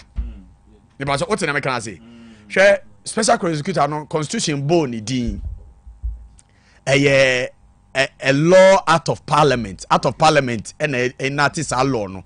Now the constitution also is clear, so see any law that is contradicting a parent law in the constitution and null onye the prosecutorial work of the attorney general just or no attorney general na Supreme Court near high court no person or say AOSP was for say ye beto ye no hold on fatun chain for near wo ye nyina wo criminal issues a wo de work court ni bibia no for ma attorney general now you waiting for what the Supreme Court will decide at the Supreme Court, then we'll know what to do. But for me, I think that office ye be a bon by no because butaye teachre no because we say Ghana phone gene this attorney general who prosecute wait me prosecute wa nipa because abai na wo ya attorney general of no ono na appoint other ministers are your colleagues because I want to come back busa say inti say ye the prosecutorial power if we OSP ni wa then na edebe bem naka obey investigative body just like the police. You know he has the power to arrest, to investigate. Power is a bruso chen police DNA say or no ultimately asem court. Yes. Once a police unless o could be permission from the attorney general. But as for him, he doesn't need that permission. And this year just had 2 minutes fin who say not just say the akana and say only we munina only police funina but me bomb pie say supreme just had 2 minutes. Nientia me boss empire and say oh Ghana for I send America no you feel say attorney general no want me fight corruption. Okay. Because abai na also no and you no na appointing no and a corruption fight the fight against corruption no. And yes, I will prosecute your political opponent. And they easy. What hey, me say we no time for be. Ya ma to me say prosecute na. E be easy amount. But ne enye easy ma say yes prosecute wadamfo. O family member. O colleague. And no dey ya na enye easy because of a relationship I won any pa no wonti. And no tin this special prosecutor ne ba say ono dey ono what tenure of office. Constitution and as emrana e de ne ba ne protect no enti ono de enye obi na appointing the party but at least ono de feel say or partially independent or betimi fight corruption and nothing here this office ne buy and nothing na President Akufo-Addo even though say na ne mindset ye diabolical but at least or the buy no sa na ye ti ase ma no enti me say me attorney general no me nim eya me wan say oye ni oye to be frank with you I'm an NDC person Dr. Yene I like him for his composure and everything but me cry me wan say oye ni oye because she say o saje to me no kra beka o to me no wa and I say sa to me no kra wo dada o sa be GOSP ejuma no kra beka ejuma be bregu so na no na o lament president kra no o ka say o mo dwe so mbekwa ko high private law firm on betimi aboa wo adwuma ye hu ti adwuma no kure doso dada it say papa we special prosecutor we wo na ye betimi aboa no wa ye na adwuma yi a ade na wo sa pesa o gine to me ana nyesa wo gine to me e ye wa to me ni bi na ye de ama no ade na wo pesa o gine adwuma e be ka wo de but se ne ye kan no e wo Supreme Court after na Supreme Court decide say ye constitutional say ye constitutional but for me Mr. Romo ni on betimi aye bi on betimi massa office no on say ye constitutional review committee no I don't know what say ni omo hu sa office no minimum advice omo ma president about that office no because etimi ye say etimi amending the constitution na etimi say SOB a prosecutor it should be from the permission by the permission of the attorney general no say etimi happy sa we ni bi emma obi obetimi ono de oye independent but lawyer Martin Pebu say positive what's the ruling positive that's what my lawyer Martin Pebu I've watched him over the years otimo so ono de or personal any personal cry as a papa na occupy the office then as on no personal idea believing in his professional work. Okay. Men can say or any personal will be say a personal way but criticism or the ma kise jabi ina ye penny work of who so you're competent for the work. So I think that let's depart the personality from the office in the yes ye be fight ketasise but ebia na nipa na owo ho no ne engine ndi because aso Martin Pebu o believe say kenoforiata free krom ha nyina na papa ne ndim ho bi o sheda pa na oyi ne ni na kenoforiata free krom ha aso Martin Pebu he's made that clear kina kizo one no was a personal nti ono de bia o kwese ne professionality nti me de ne ameka ne say minim nyeti a ye attorney general eye ne oye no I have no idea me bahan my year cause me brace say me person me hu ni ntia but asem no was Supreme Court Supreme Court will decide but near High Court ne can say hold on o power no as obi challenge was Supreme Court it will hold you on to your power no bibi awo bia na dwuma bi awo criminal issues ne civil issue ne bia no o the former attorney general ne ye hold you on to ne hu ni a Supreme Court beka na yenfa Virgin Prince but there some people are also of the view say it appears say your people believe say it be a baby you know the OSP no might also turn to nkrofo in power now be alleged scandals be unity ne sanema no inti let's take off the prosecutorial power ne fan koma AG na ne enye deja vu the enim dada na I don't think say President Mahama Krabe massa kwan o ka say majority chief whip any other MPs decided some person private member bill be parliament no mutimi scrappy the office of once a president bemu almost stop here. I don't think President Mahama will sit down because like I said, President Mahama said ketasishe entokwano so odi MPP ni NDC ni odi MPP ni tum and also MPP ni fighting against NDC and it's easy. It's the easiest thing to do. But a banner say ya by war power ne na ya attorney general timi say me shed be any of our ministers why ya boni yemfa no court no eno na ya eye din eno so eye din sa no President Mahama nkwa na etimi aye bida ono de waye bida ono abuga pele ono na e pa asem tia no no ode ne court etimi de nya meka ne say one passment tia no asem na to no e na o investigate no e no make sure say o court e na later on fatam na ye nua no ba ya omo jail no etimi de nya meka ne say whatever it is we need an independent special prosecutor. Of course.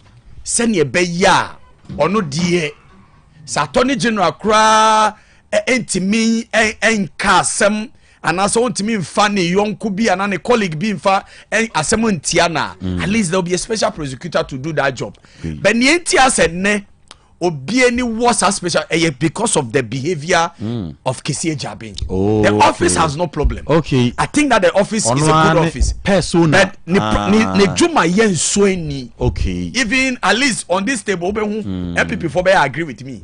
Say the juma ye Kesie Jabin juma yen soeni. And nutina so be say, but ni omo yes I just want to believe is a constitutional exercise. Okay. Why? Because you see a test say article 88 clause 4 no say attorney general kwana what to me say when it comes to prosecution civil or criminal or no kwana what said to me to do it on behalf of the state so obey your cry this OG permission and authorization from him attorney general. Okay. Medasi on Otec 102.9 FM Dwabrem sona yeti ayebo nkomeyi abo no naya pound sema eduasan watchim 438 yeto aso ne yedi nkomo that was my brother Virgin Prince Kobe Houston Yako ono ekasama the National Democratic Party and as a Congress the ruling party the National Democratic Congress ono na waboye nkomo na my member Dr.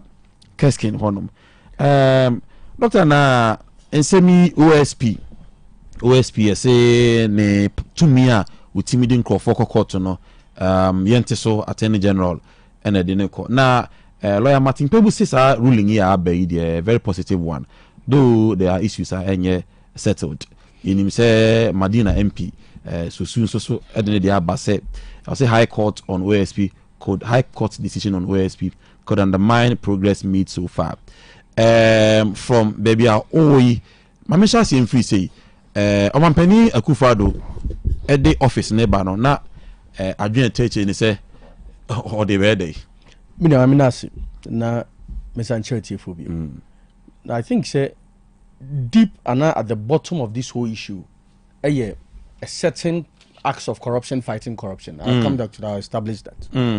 The first thing they say so because Ronaldo at the OSP office or better attend this for let's say back until you can say okay this is the reason Attorney General with Matata NDC for if NDC opposition to hear OSP so Babetata the party in opposition rather than Kobe issue Attorney General's office Kobe issue Yoku Kobe issue those elements and those agencies no but the main who read the OSP Act now the main reason for that a certain problem be a cause of my way you find post regime accountability okay o aban ma intimi and prosecute you it means show us just say what free aban as it might show us it's about OSP pursue Cecilia Dapa and others in aban no that was their that OSP function I don't know what just say it OSP wasn't at fault say your person be prosecuting former government appointees here say like easy hono KGBT my it's OSP office for honma ɛyɛ sɛ obenya an eye on aban appointees ɛne dwumadi ɔmudi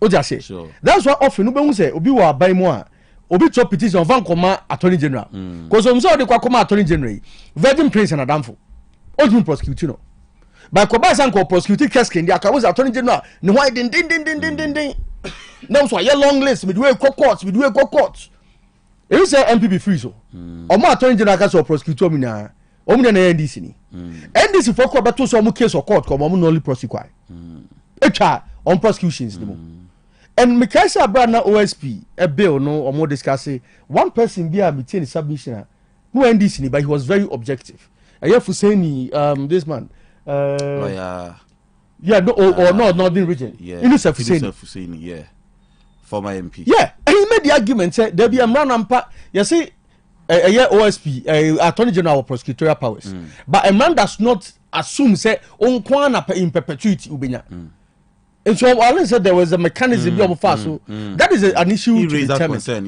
Yeah. Now one thing I'm reading from online reports I say high court now overstepping the jurisdiction. Okay. High court me redeem what I say court strips OSP of prosecutorial powers. Orders AG to take over all prosecutions. Then the high court said to me no. Say said the Virgin Prince Ekano say you know Supreme Court.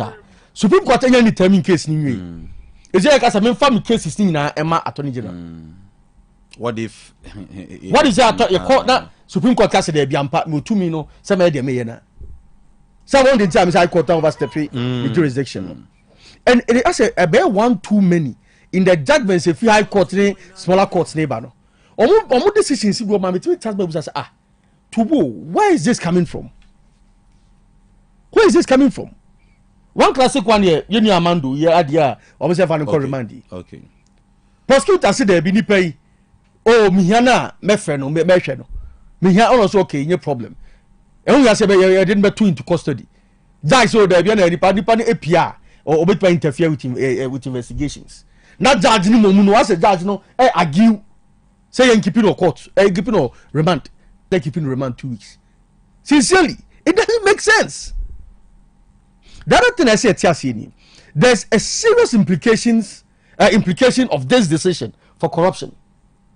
Corruption, and yet they see outside government and here, then they see inside government. No, it's a saying now OSP no bet me an eye. A prosecuting a young conform more baimu, appointees of more baimu. Also, was stripping off the prosecutorial policy. Now what happens to the alleged ones say be before government say be and also ought to be cases are no all pursue ones na yefra or make pursue the cases okay but say now what the prosecutorial powers every in seven no say egi na mu esu say dem good so those they just already acting incompetent to a very large extent obey a press conference is a do boy ni those are there is when you judgment review. But don't you also see it from the angle say maybe he wanted the public to know what was happening? Maybe this age was in parliament when the OSP bill was being passed. No. All the subsidiary legislation committee required a ranking member. And he had a problem with it. And then he had a problem with it too. And yet you no pay. What I say? And he been an age, and you don't know penny and SBS here. But brother OSP actually sisi ada pa boso enyan not the firm upon your money aje no mo kan wasem they were praising the OSP for it and not the attorney it have the empene so that thing is very instructive ni when him say a year nipa or the OSP court no of the deputy attorney general in chambers okay and so be the some kokotia a state institution I said the representation must be the AG. It's about the year the Muslim and attorney general name we friend say Dominic and Cockot. I seem sign a cockot. Yeah. Saturday other case we are question service seems I. More my engineer than a mutatri. Some maybe the small bet yaw. No me and Mr. Baba lawyer. Ben why we not same we. Ben why we not same we. No, there's a judge. Debbie can say Debbie. A judge makes a decision. Lawyer Obekasa. Lawyer now Obekasa. On one to chambers are free. But the thing is against Debbie. Let me can Obetimasi. AG Deputy Attorney General no ta court justice streams I know.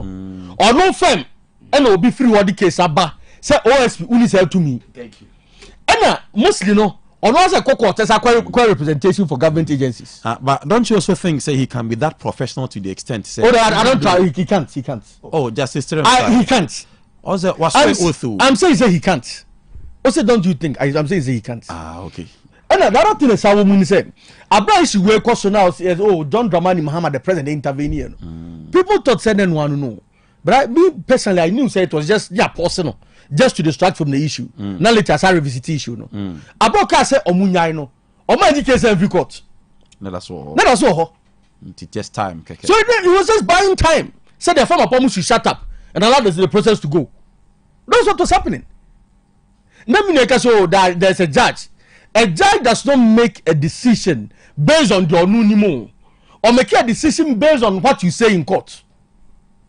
And the law is there for everybody to read.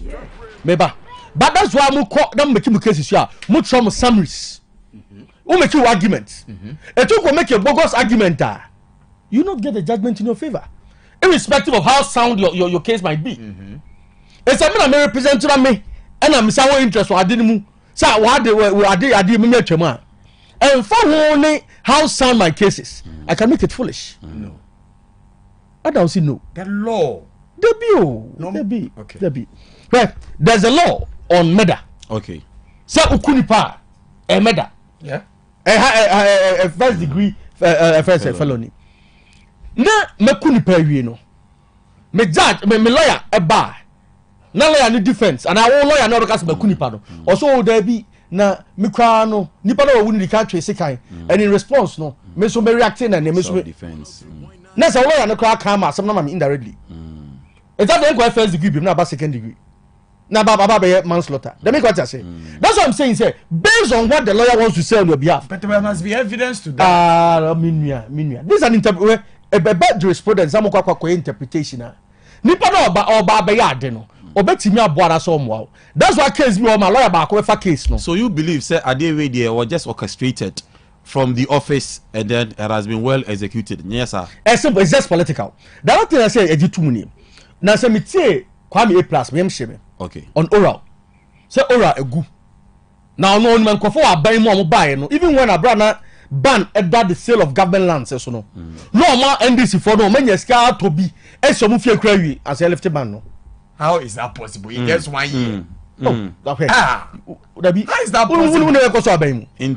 Me say what I'm saying is say so we NDC now nim what he said. Now nim na me ekoswa. OSP is definitely going to turn his guns onto the people in government. How can the Attorney General protect him for no if not to challenge this very thing? Sampa any power side of the prosecuting. Now let's any free court and seminar. Never ma a fear common sense. Me aduma me yan already mean suicide aduma no do so do. No be boy me. President say yan kofa private people. No mo no yan mo contract so mun prosecute cases be wow. Oh agency or prosecute be dada. A state agency. But as our brother said, does the constitution allow that? Why don't we allow the court to interpret the constitution? So the courts no, and your courts be the me what the powers of interpretation. Yeah. This is Supreme Court. That's what makes sense. Because it appears that the High Court were overstepping the bounds. Because any jurisdiction. Any Jumediano no. To even say so often the Jumediani in Uncle Attorney General Sano. That's why make us say any judges still be decisions are balance say no. Question marks the bro home. Me wouldn't hear a judge wouldn't so only say powers no. Because they don't offer the Jumediani in Uncle Attorney General. Abra say if the Virgin Prince can no and pass the Supreme Court and they say they being holding on. Because so being holding on. Now Supreme Court making the judgment to me. But to add say often the Jumediani in Attorney General Sano. Prosecutorial no more in Nafan's Attorney General. It means I want that down or a certain preconceived notion of that. And I wouldn't say to me no to even say that. What I say? And the politics behind it, they say Attorney General and call for your way, Justice Srim Sai, Dominic Ayini, they all have to find ways of protecting this for almost a buskem. Oh, sir. Well, that's what is happening. Sir. And maybe me say, oh, now Omo Mahama say the president show corruption. Then say the first test of corruption for NDC will be when the first Auditor General's report comes out. That will be the first test of corruption. Now say me say Auditor General if I'm right. Yeah. Yeah, this week. Yeah, this is yes, there's a new one. Yes, say be a nephew, but obi for the time so nti. It will be time so may appoint to be. Yeah. That's a lady. The time as one. The time as one. That is fair. But me can say about onuna say oniobim there's a new person. There's a new person. What just say? Oh, with my say time as one. Me say there is a new person. Me say there is a new person. There's a new person. That's the point. The point I'm making is say after the first auditor report, auditor general's report, the ban. Because somebody say so are you? I mean, suspecting say. The reports in the buy no and maybe womunti na bia ye na free and I who say the normal. I'm not suspecting say I know say the corruption in government definitely are finding ways to protect their people. So what has it got to do with the change of the auditor general? Oh, the point I'm making is auditor general for fraud Abba. If you change on first audit report. Okay. Beba, then we can hold them to account. Great. That's what the woman say. The issues are in him say koso. Say him some conform to state lands. Some of us we are planning to petition OSP about state lands. Kwame plus I don't know. So on friend no chest state lands ko na nkofo ato no. Or chest state lands and nkofo ato na. Now who papers based on RTI. Ya kwa this papers ni na. And they say ni pay say ya tuna boss yi. Say ni pay say ya tuna boss yi. Okay. So say your current auditor general Madam Pamela Graham. And he say yeah. Ono na oba beto aso. Of course.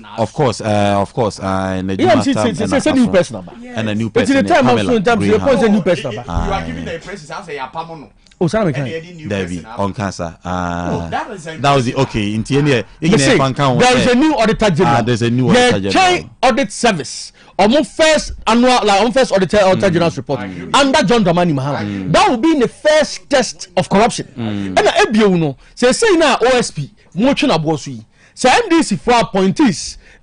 Say issues the break so the first ho they say ohwe no prosecutor say who is going to do that. Yeah, me person or this point on say nanka moko petition the OSP office of the OSP no. Yeah, let me say. Ora Kwame A+ our member of parliament.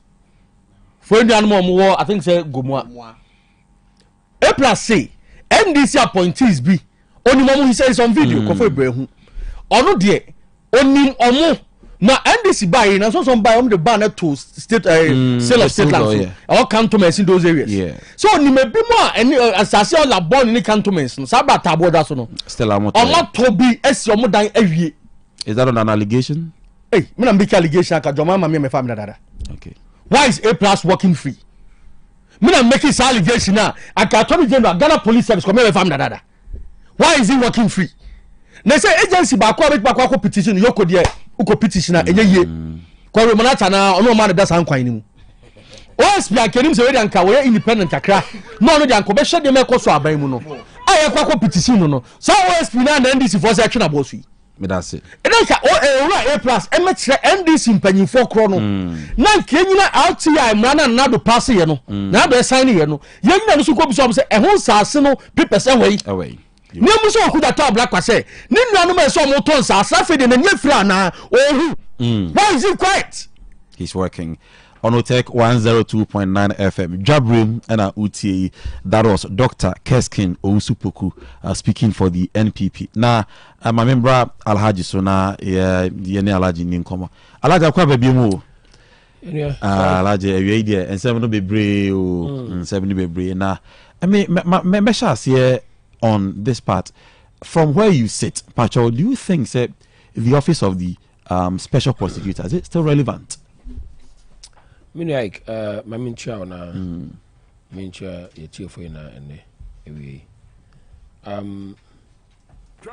office of special prosecutor you can was a very very important office. So I'll share your democratic share the democracy corner. The office be a huhiae na eba ne say na case be office of special prosecutor your core democracy and the fourth republic e be hu say katasehia no dwirim doso na most of the time no eye abai foforo ba na prosecute eye dada no e free bia no 8 years no na dwirim bia abofo be di bia yente ho hwe bisa abai foforo ba na kwa say oban 40 minutes relax o e dey this is my buy free so Sunday actually. But that time near about my neck. In telling to me, prosecutor when say Attorney General Nanka says appointee of government. And because government want to remain in power until one person be idea about for case or deep on it or find from court. Or prapra so I say no crana catazo. And Akufado then Kenneth Akufado and agency already send a base I find corruption to but tell their friend independent prosecutor. The new special prosecutor be I say or independent prosecutor. And the Juma Benny say one share a baby say or in the Juma independently.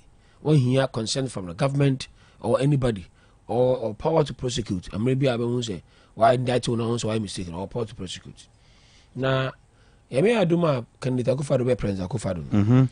And our sister and our sister decision. OSPA Office of the Special Prosecutor.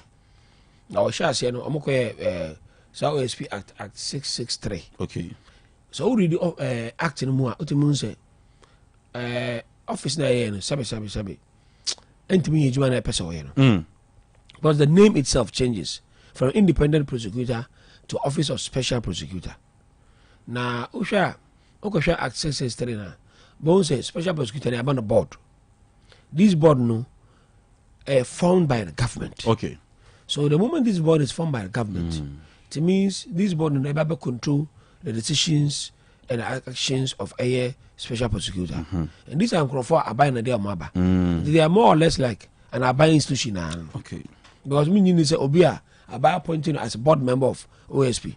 Now but now so high am I the abiding Friday. A crepo the officer from the onset. So tell my time to say as in the Juma war as a friend say duplication of duties. And you are saying so one year. And one AG Yoko ye, from saying BNI ye, some of them were Shraji. And I'm saying I say rivalry kakra between the institution, corporations and New York. So a document for other institution every so now would have been buy our person DKC fast. Now say I'll be to show 9 that day. Or so another question say, even staff I demand no crowd, no secondment staff. Mobile no money need you man so kakra. They o man you so maybe before. They can say part time. Say do be part time. Until we now from us to say that office and share and share ni. And these were concerns raised by lawyer Martin Abidu. Kisa by the same thing because the same repeat the same thing say. Institutions M1 no akoto him say ankwa no man daddy. Te wonu me because a special prosecutor no. The word special no. Any day because any special. There be. Especially say your man certain assignment say where they meant for you. Ebia who deal with financial issues corruption that deals with state finances. Ojuma away no. Onkwa na obey you kon yebi obey bit oh ye na obi anu ni en brave embals because the pakon na ejuma na wo ye na ye na ejuma. So na ni akire. But ejuma wo ye no eno na yoko ye. Eno na shiraji ye. Eno na biye na ye na dade. Oh yeah. They feel say as who succeed here as omo no mo ejuma ye.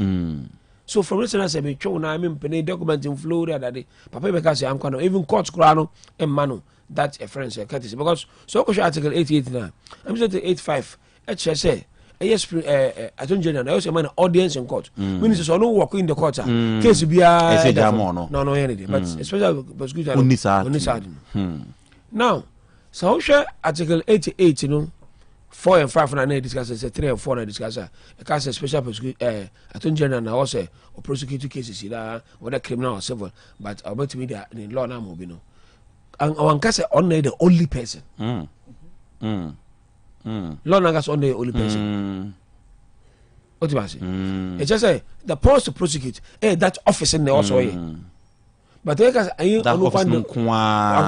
say wow what is telling say among all the ministers here appointed in ano on the title say on prosecute you as I can say defense minister the Juma way say or yeah friend say and on can say on another example interior ministry when it comes issue about interior now on the in charge okay but your national security coordinator on the Juma say the same thing now yeah.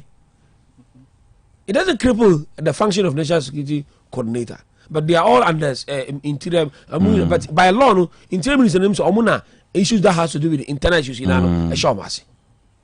In the social law now, because no one can under the only one until parliament to me law. But with your permission, person me kind be kakra. So from the constitution, 88:1, was it there shall be an attorney general of Ghana who shall be a minister of state and the principal legal advisor to the government. Okay. 2, the attorney general shall discharge such other duties of a legal nature as may be referred or assigned to him by the president or imposed on him by the constitution or any other law. So go 3 and 4. The attorney general shall be responsible for the initiation and conduct of all prosecutions and offenses of criminal offenses. Yes, no.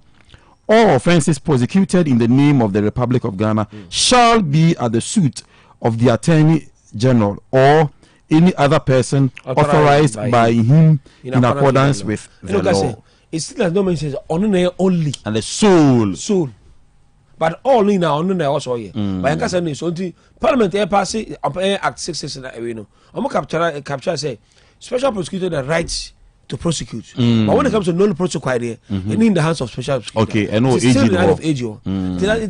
What it means is say if you the special prosecutor right so what that's some court or the qua AG can walk into the court and some way there or mining interest no withdraw. But don't you think this part in here interpretation because it appears there is a bit of a lacuna. We are kind of on the surface of it. Our interpretation the Supreme Court in the back say here lawyers one. Let me can say on the face value of the statement, it is clear say on yes solely on one also here. Yes in the Juma, but I hear solely. And idea power say money here complete in that power of knowledge protocol. Okay. Still is in his hands. Special prosecutor. Say no special prosecutor will say oh idea okay. Always speak say M1. What do you want? Occupy as idea how they withdraw. Okay. And the always speak cannot do anything. That person is not in the hands of ASP. And that is one. Okay. They told me you see idea na confusion they say.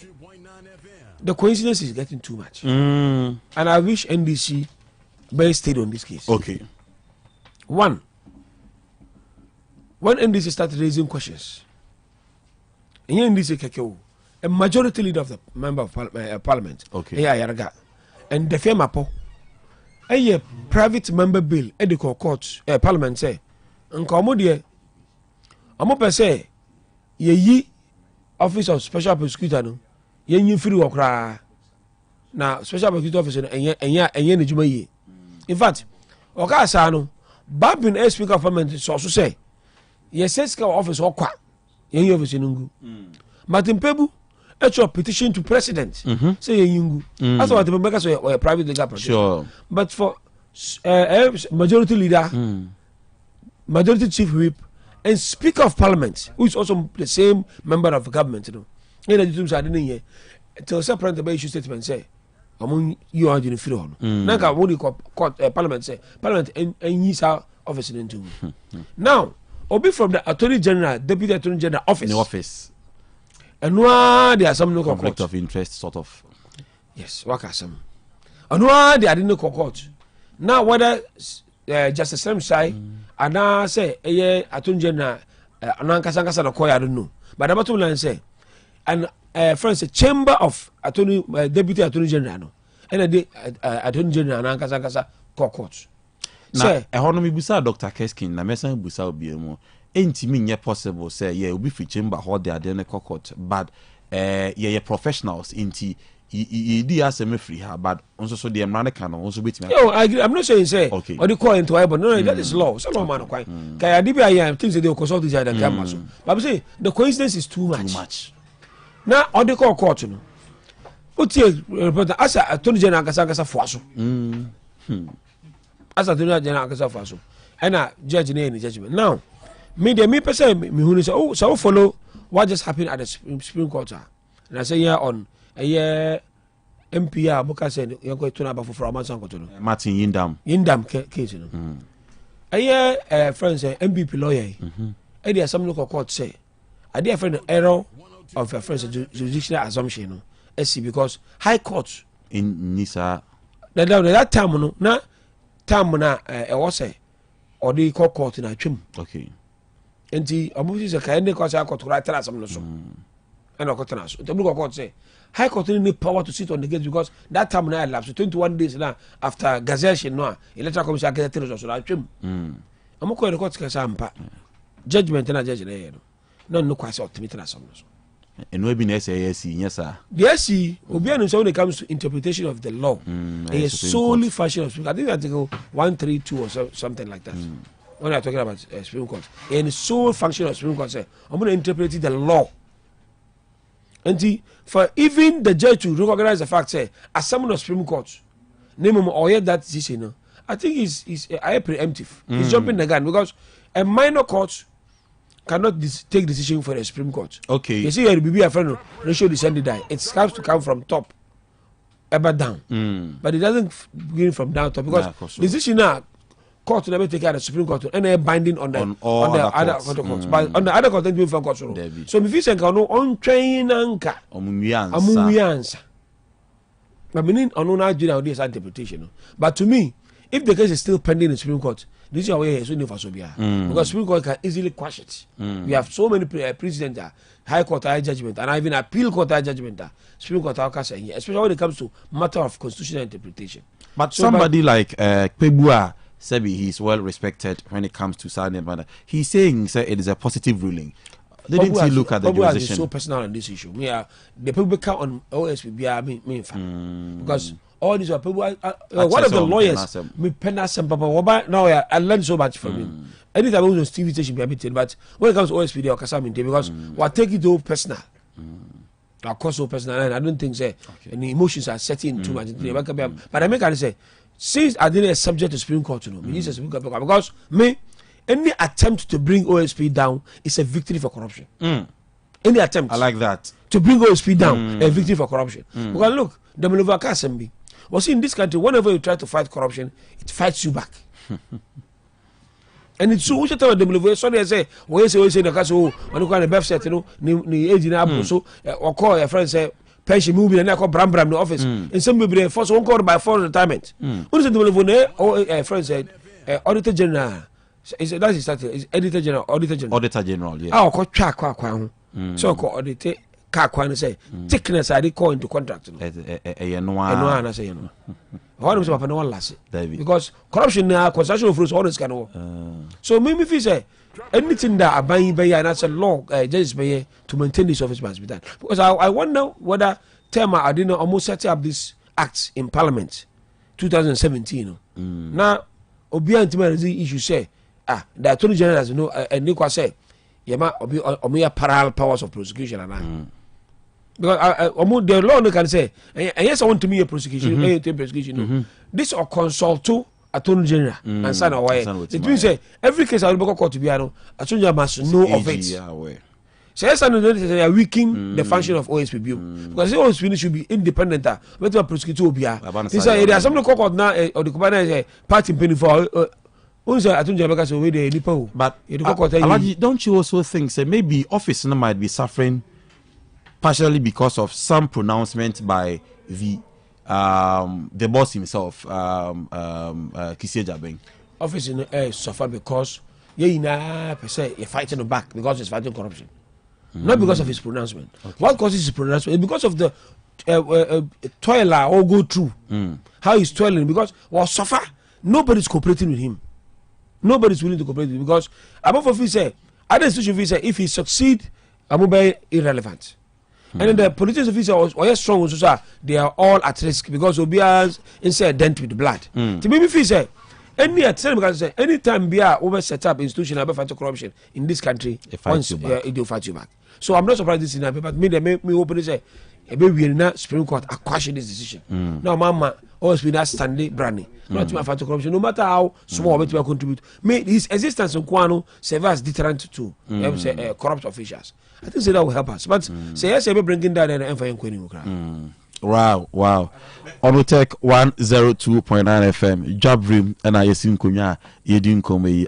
Kobe, you say? Yeah, my person make this known to quick one. The majority leader. Okay. The majority chief Speaker of Parliament. Quick one. Even Dr. Yenen Ankasa. When this law was being passed, they had these same reservations. Okay. Oko Hansard in Parliament, their contributions all are there for you to see. So they have been there since inception. No more problem with hyphing the power of the Attorney General to the OSP. They had this same issue. Wow. Into omu kaun, into what the upper meka tama no mo. Article 2 of the Constitution. Yes. So also to look at say any law be any yes.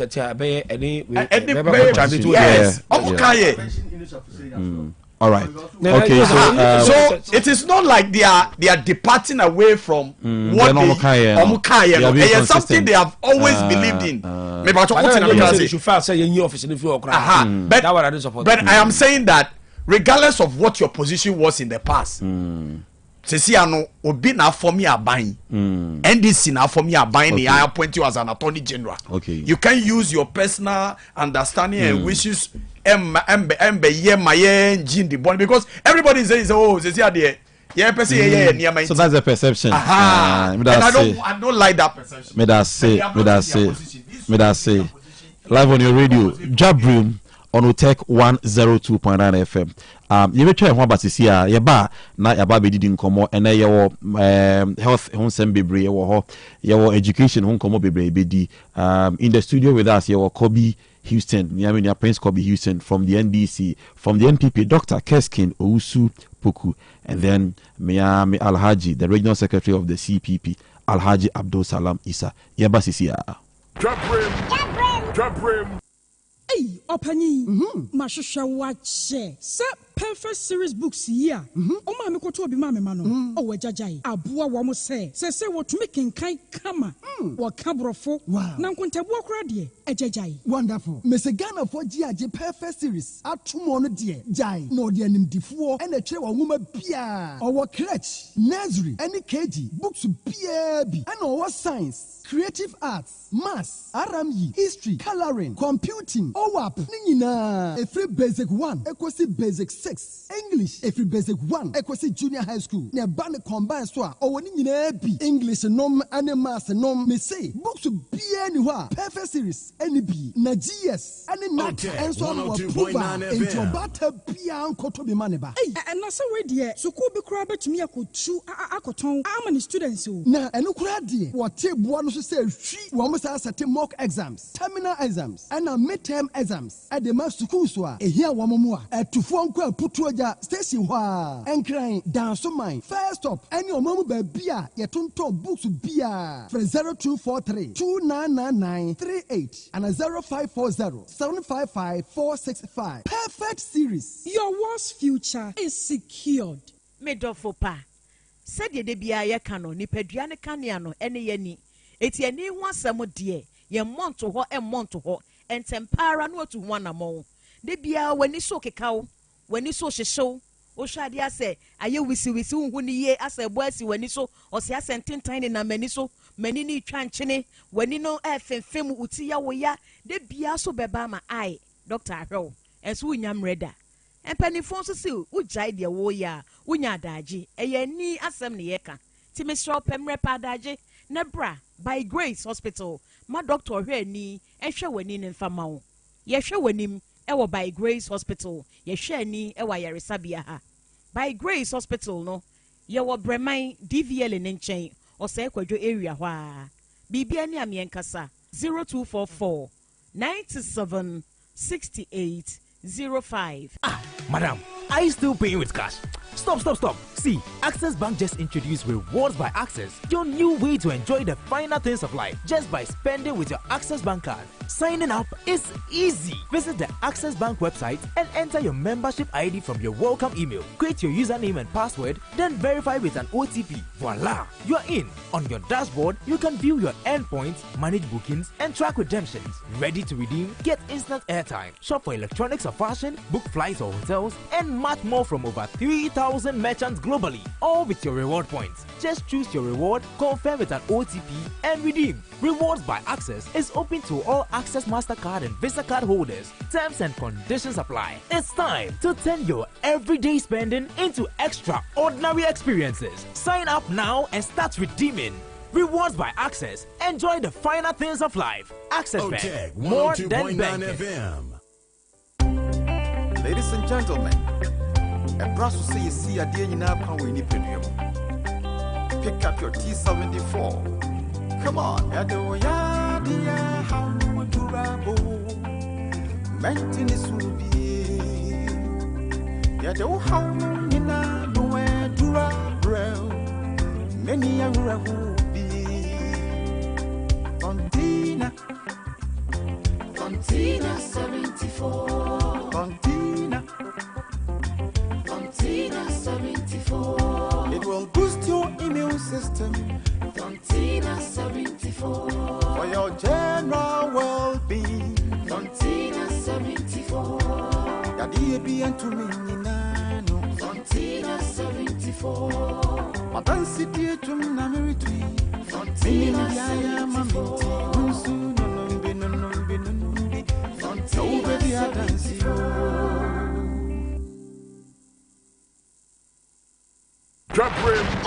Dwabrem.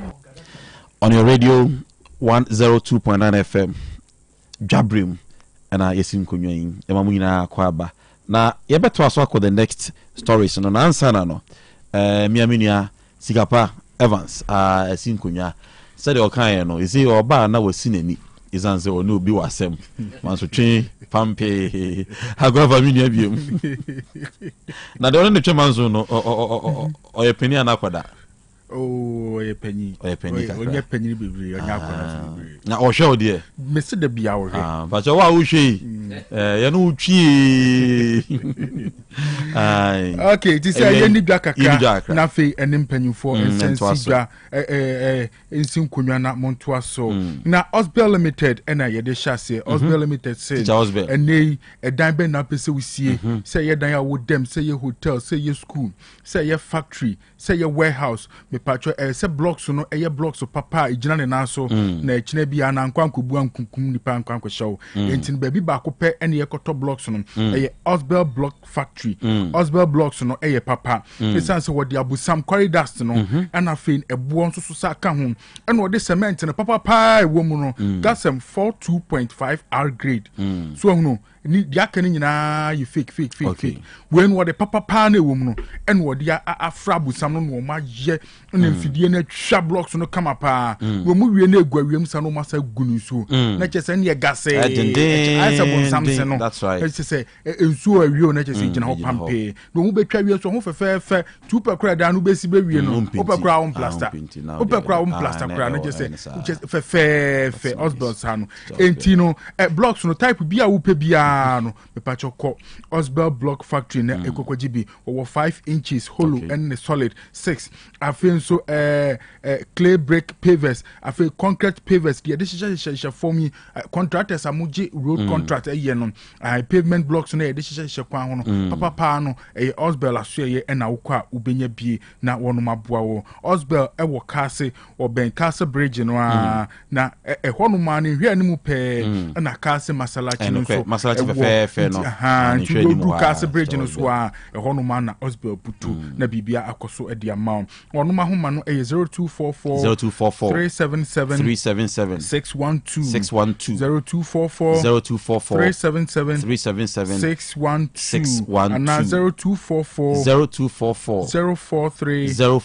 805 Osbel Blocks Factory enye wo so na we 2 in 1 adwuma no akese mienu no de so Ghana usudan ni wia no atoka papa so no otrem enkoto ka nya accident to abrochire mo fama dabi otimu ana egbo wanse usia na tu na ekuta una ka na tutu ogu form enti Osbel Motors akofa ka papa no mo dia ba we nya de obi atwida kwase broni ni ye wie ya no Osbel dia onzo se mo no dabi anya de obi atwida ya so ahunu no Osbel akose se ni nyina no de aba no aba beton ye nsu anya ka papa dem enti se ye Toyota car type ben na ope or Venza latest model ni bi honum afraid Frontlander Wildlander Highlander latest model afraid omo Tundra ene dia se friend Tundra ni nyina bi ho na afraid no Land Cruiser any Jeep nyina kama pa emunu soko Honda cars nso bi ho Honda Civic Accord CRV Integra NHRV and a Breeze no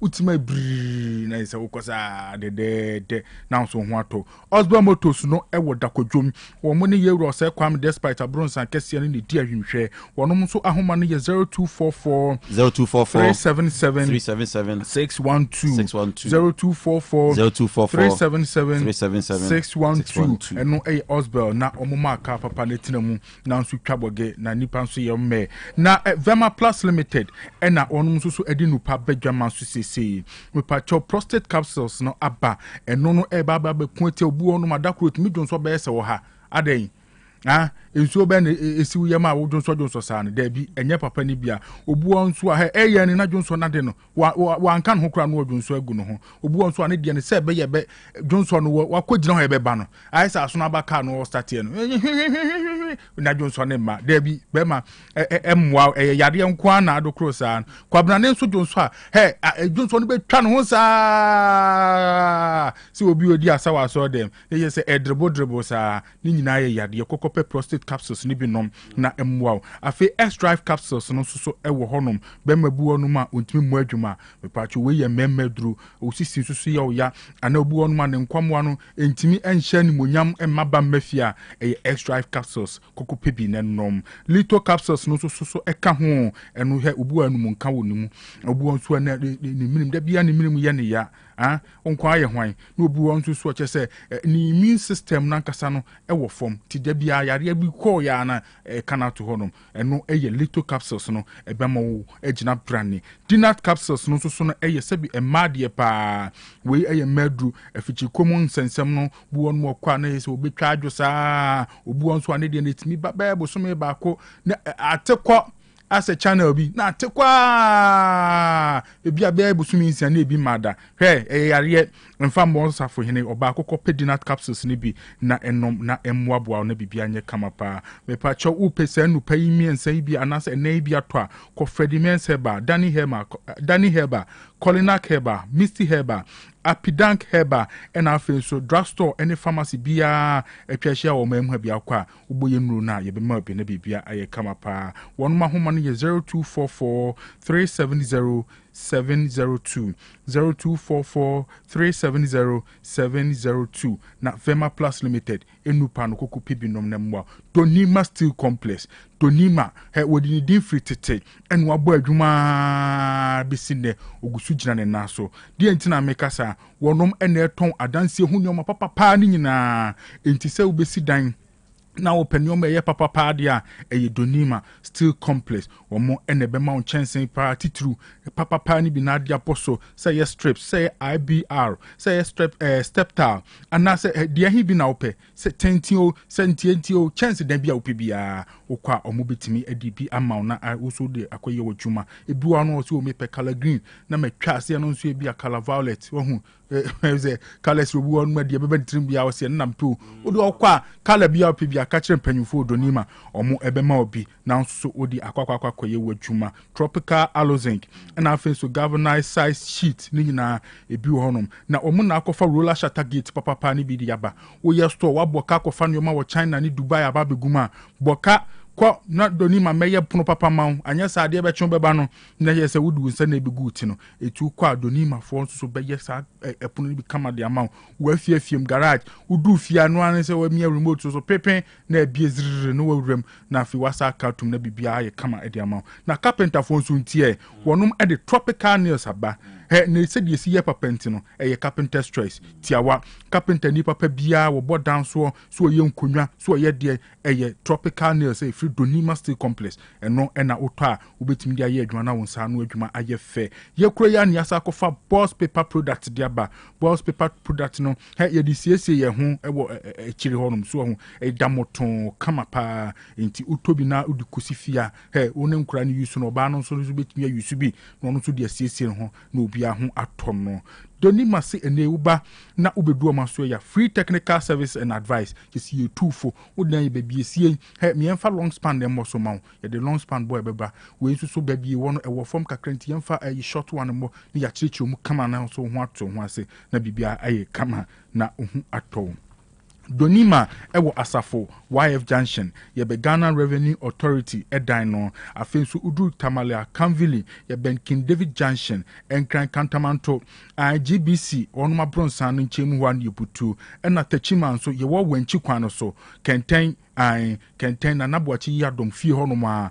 ena ubehu Donima Steel Complex frebo mpanyifo na nu ninkomo na bibia enkoso 0244 126625 0244126625 and 0540 101555 0540101555 Donima Steel Complex also your home of tropical products na diagnostic herbal industry so ene omudi edro manwaso bi edi abadwama so edro no ebu adwuma se ebu adwuma kadikadika wadre nti koko pebi no Tortina ni dini ne honam se de enti eduro no kama ebu adwuma obu on ma ne de ne high blood pressure obu on so high blood sugar ana obu okuro bi na etu no wa ya enkoda hepatitis B ana se C kidney no na ho atechema kakra ana se liver no also yare na how prostate enlargement obu on ma enka me se unipa da sani wanimu wonka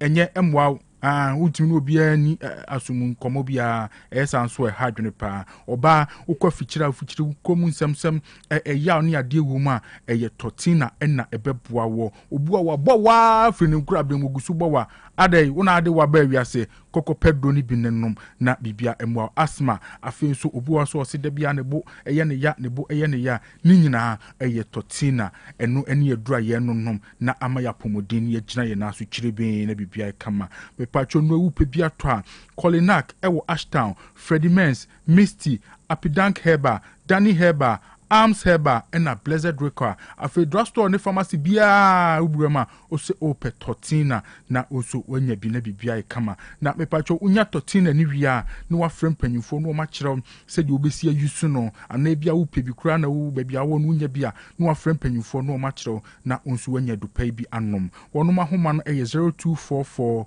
814302 0244814302 and 0501 628931 0501 628931 na only diagnostic herbal industry for Eddie Tortina and who enkomo Dwabrem oni mpanyumfo nto aso na Dwabrem ya memo bru oyibo bo atini Midrodu Nebe, remember MPP Media Petros. In fact, at the trade for 14 months, I been into your canal, Babesia, Sebi, a class edition or Tinisuna, Osu, no other former. Your best education minister, Redia, Adabra, Kamokan, 102.9 FM. Oh, at the trade Boniana. Hello, good afternoon, Bemaya. A unia or say you or say, Quamo, Nakupon shall say Navy and so. See Dr. Kasia 9. Sɛ wo nso wotumi bɔ ha te sɛ deɛ ka no nso yɛ no Otec deɛ nim deɛ na hyɛ hɔ ma Nyankopɔn hyira wo paa na awie na awia me ba program no so a menkuta ne bɔne na nurses ɛne ahyikyafoɔ na ne wɔ mu so no na nyɛ ɔmo na nagya social media akeka ɔmo ano kɔɔ ebu ɔmo pasa eyi na nado ahi sɛ ɔmo agyalawa no nso aba no ɔmo ntoma na nado no ɔmbɛto amama hama no. Good afternoon. Midin Mr. DY Asam Kasafi Alkare. No question me President Mahama or Casadodo. One person any a Jumano Ghana for the Asian and Sano. And can LGBTQ plus bill no one sign. El Gracians so buy on can once more. One friend no one a Juma. Na NPP. Yenya about 2028. Ye befan cool. And can a dance note a lawyer. Siama befan kuku. Bye bye. Afternoon, Jaya, 4 o'clock. The best show taken penny for. Muni ambulance is for free program so na yes you can say because of Munchebi and I'm going to get a mudiao. What we are much away some blame games just say on my team no time wouldn't mind so to a boy a pesia boy we on my time we need to make us Jesus Christ Abwajini amoma ye best send this ya buying oh Mahama Dano say agenda 111 no be na dure bla awase ye mo hena mo nyimfiri ho o ma ne nsei e o mantika e na ehie e na yese no o so sate primary health care health insurance no akuri sei sempne e ye adwuma yese wo mo o ma bibia nkoso apa we inflation dollar ba form e na buru yento mo dum so ne person ne kuye no current Maya Mechia Monique Dabine is such another Dr. Cash baby will be Yanko Pon, Shannon on Cano. There was some PP for more friendly, uncommunicated say, Yo mo come on bow, candy Santa Regina, Nefromo, a memo 8 years. You have the buy what she be seen no man ye. Go from market started from a painter that could 4 pence, some by 8 years, so man ye. You run an edgy ska, a book on Fanochi project, and so no more penny, I was Santa Regina, ye good, with TV show, number bring ya, Juman ye, Mama Baby. Be a free education, Mount Castle, Moncomuria, Mania Juma Bakokra, more pescatry, Diamo Koji, Yena, one me for more my imbra. I feel not pass them your goon crana, so my basic and Mujidi, love you, Mujidi, one family, Juma Bakokra, was Santa Regency, market, I'm doing Sakanya Mania. Good afternoon. I am John Bejafunya because of Fraswas from Osea, while yes, didn't our Bako Pemet Shama to do was I buy our Quaba. Where man come up, yes, a page of one who at the top for so, and that's it. So, oh, yeah, you man, Dr. Cash. Bye, yes, sir, and this is in fact. Can you amatu to my man? I was saying, what it is no say, I want you so back, or cry, you won't share, Bamaya, putting a minute, bye bye. My only Otec a refone Tifuina. More came a boss abaso on Abuziba, Mr. Omampeni Jomama, Mr. Energy Minister. Say, you see your Jumano. The weapon you want to say, Juman on to me, ya, among permanent Monimuze and on Fanny Papa from La. Let him bonny be any public cafe present, Mamma, who fucking Yam Pesa said him born in the best dim. Yes, say easy for say, Juman, no Muntinia. President Mamma, if you want so many money, no from campaign for normal running easy, Juman. Fair Quamis, Lotus sticker, you also praise your soda anymore pay, William Yamin. Dwabrem. On Otec 102.9 FM, Dwabrem suna utie na yadama se money at na yabeto aswa enim say ni omampani Mahama a launch the free primary health care jumedie no na yebidi hu komanda momintie the minister Kwabena Minta Akando ne emraisia. When you buy any valid ID, so you can do the driver's license. You can do the driver's license. You can do the Ghana card. You can do a passport. You can do national health insurance card. Any of these that will identify you as a Ghanaian will give you access to these primary health care. So, apart from the fact that it is going to be free at that point, what for me is going to be the game changer is the fact that we are going to move into the homes of Ghanaians. We do simple screening. You know, the NCDs are rising at an alarming rate. In this country, about 42 to 45% of our mortalities are attributable to non-communicable diseases. But we must begin to trace the source. We must begin to be able to detect these conditions on time to prevent them from getting to the complications. So now we have Mahama Cares. And so these policies and reforms must be comprehensive. It must be complete. So we go back to free primary health care. They will help us to detect the disease on time, to prevent them if possible. But if unfortunately we are unable to prevent them or to detect them on time and it gets to its complicated stage, there's another policy called Mahama Cares to be able to save you. On Otec 102.9 FM, Dwabrem so na etie. Na chese the minister na ochechwe nsemu abra one nsemchiro for Asia. Ni na de omampani Mahama say wa launch bibi afen say free primary health care. Say de beboa ama omaimu ya pomudi nsem so no akonkan. Na say de emre ni ntino ye beka sa story we na ye de aka that of education and pay teachers yi nsem yi a wono se ne so beko protest no ye beka ni mienu nyina ade abom nti madaroma we de ma menhye we see no asemfem free Dr. Keskin Owusu poku honom doc so we de anka a good news for omamba nyina sanse omampani say Mahama Cares na say no free primary health care on bekuku fie nti di hia ni say wo hia driver's license your Ghana card your voter's ID sa ne man be chese we Ghana ni no normal ba be screening ama na ye do we say no so beka ho teacher for eco protest say in tia o maka wa bra ye fa nipa What are my memo 7 minutes? All right. The first thing is obia ordinary di health insurance echibia no umsa di wenya adem no. What you say? Idea a order that I'm reading BB, but also I'm reading it out. I say the World Bank's Primary Healthcare Investment Program for Results P4R in Ghana, approved in June 2022, has a total project financing amount of $181 million. Idea a order that health insurance. And I already other notes in Sukra Wohonomuti among health insurance practitioners Nibia. Adopa na me name just argument be. Dr. Nzasari sending notes be. Or say free primary health care is not a new concept. It is already well established across CHIPS compounds, polyclinics, health centers, supported by NHIA funding, and emphasizes on free currently. What do I say? Next, I didn't minister say be free no. I heard that a free. But baby, polyclinics a war baby a year chips compounds one. Then go for us. I say now be posted a year that World Bank I didn't see on Facebook. Obi be make you comment to us here. Comment say or no personal experience with a year sa idea a course. Then so be say me kind comment to say. My grandmother received health care at home through the community health nurses already. That is currently they are currently with her. And we are even surprised. But how about you crew me? Now mom go crew that could be an addition. Okay. What do you say? But Obama say, oh yeah, be before frog cry and no one and a whole pageantry. I say, can the case ye BB, manager say ye BB. But you don't know the mono. Let me what I say. It is a command of my BB a bini hodoma. It's a different ball game.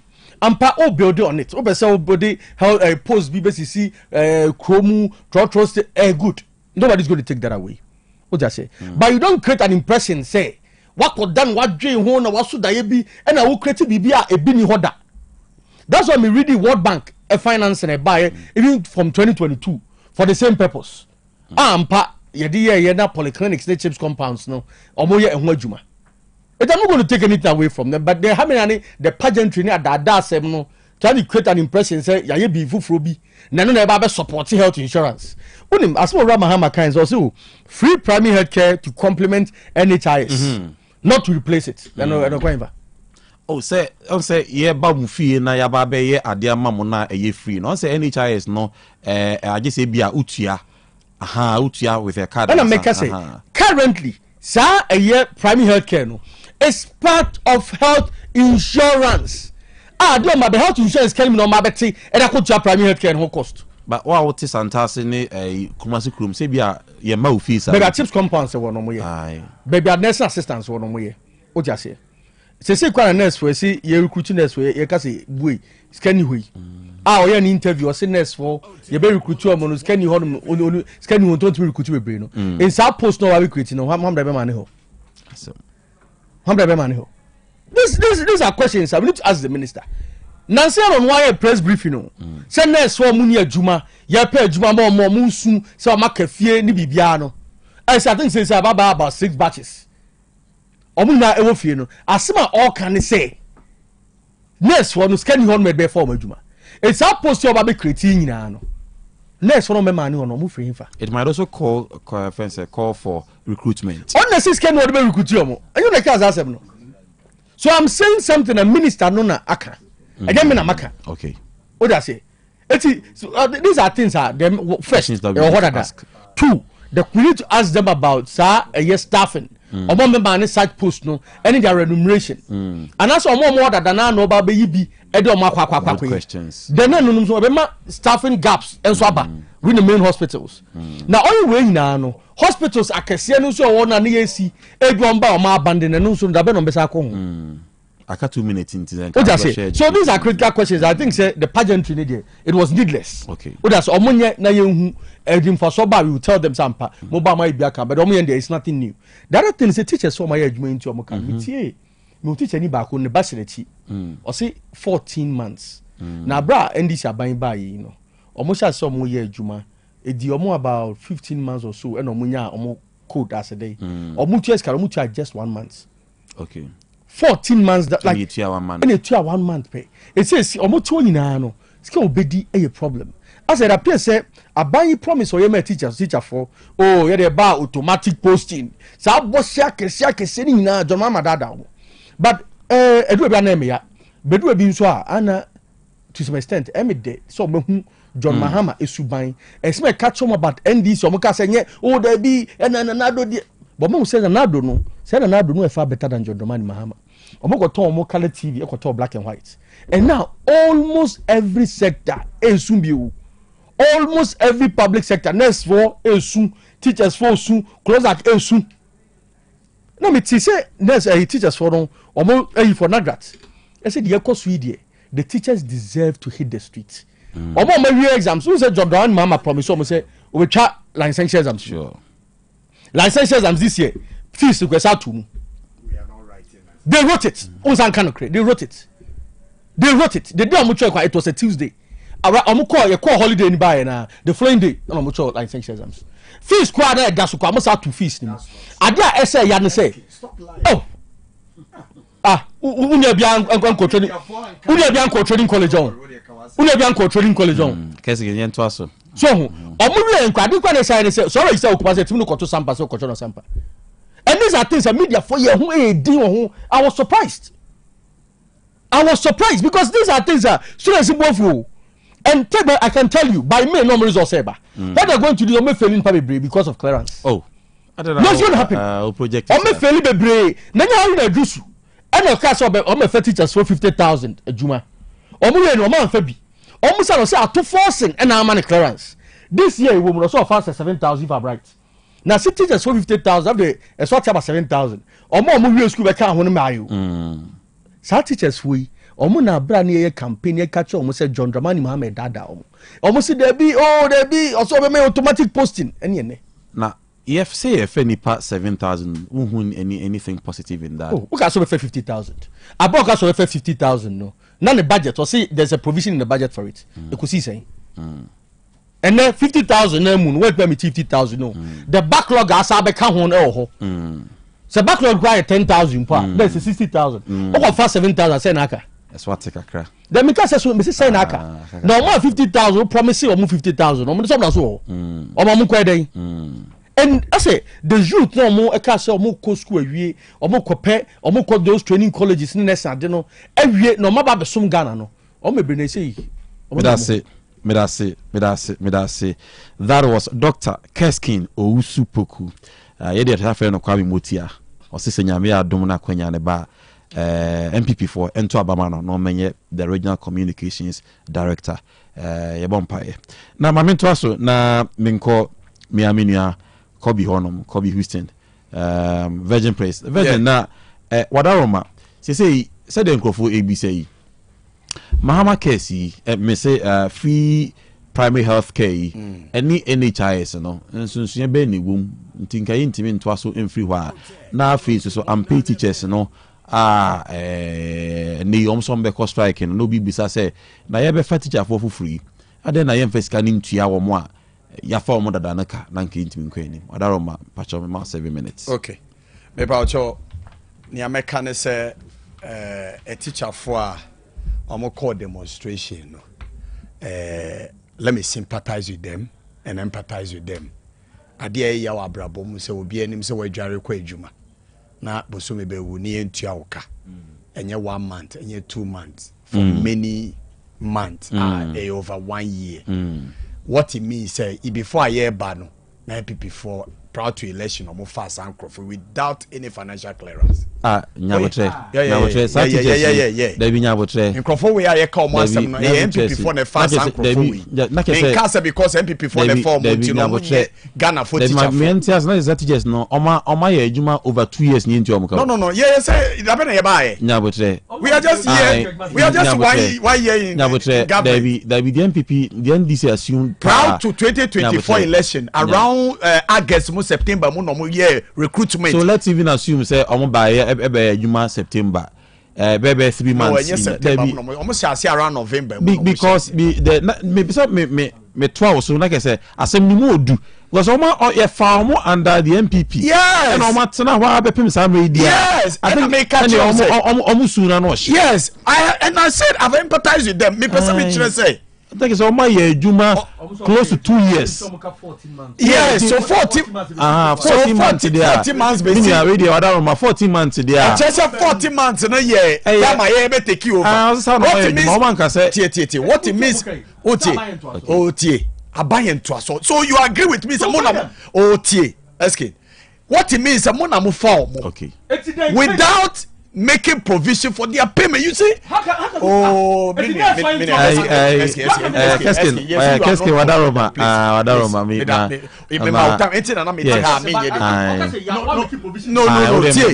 because if you made provision for those who are on payroll hereby and you are free payroll no asama me be sound say omo payroll so ayebetu you are free payroll so it is asama me person me can say teacher for now omo no ye nua MPP for no ne form proud to election proud to election without any financial clear what it means is omo making provision for their payment ye buy and because ye mpese ye nipa boni fo ntino yan ye obi edi o ka say no mo say ye be yi nurses for the teacher for bi edi yan ye obi edi but Abai needs to make provision for them, and my government, my government needs to do that. Virgin Prince, no crow. But imagine say unuye BT fi wa ku school ewie wa ye ejuma for 14 months. I think that is where we are focused. And I'm urging my government to do something. Also, nurses for the no so buy. And ye tu omoka. And ye plan more. Mo said omo arrest ni nyina no ye betu etua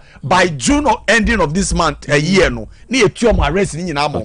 We need to do the same thing for our teachers too. That's right. Let them. We must pay them. Because here so be ye juma for many years. That the way again na start you almost government ye fat teacher for say ya 1 year and sana and it somewhere. Okay, I TTA ni enti am catch us asem there ba say Abai say obe fa nurses for health professionals.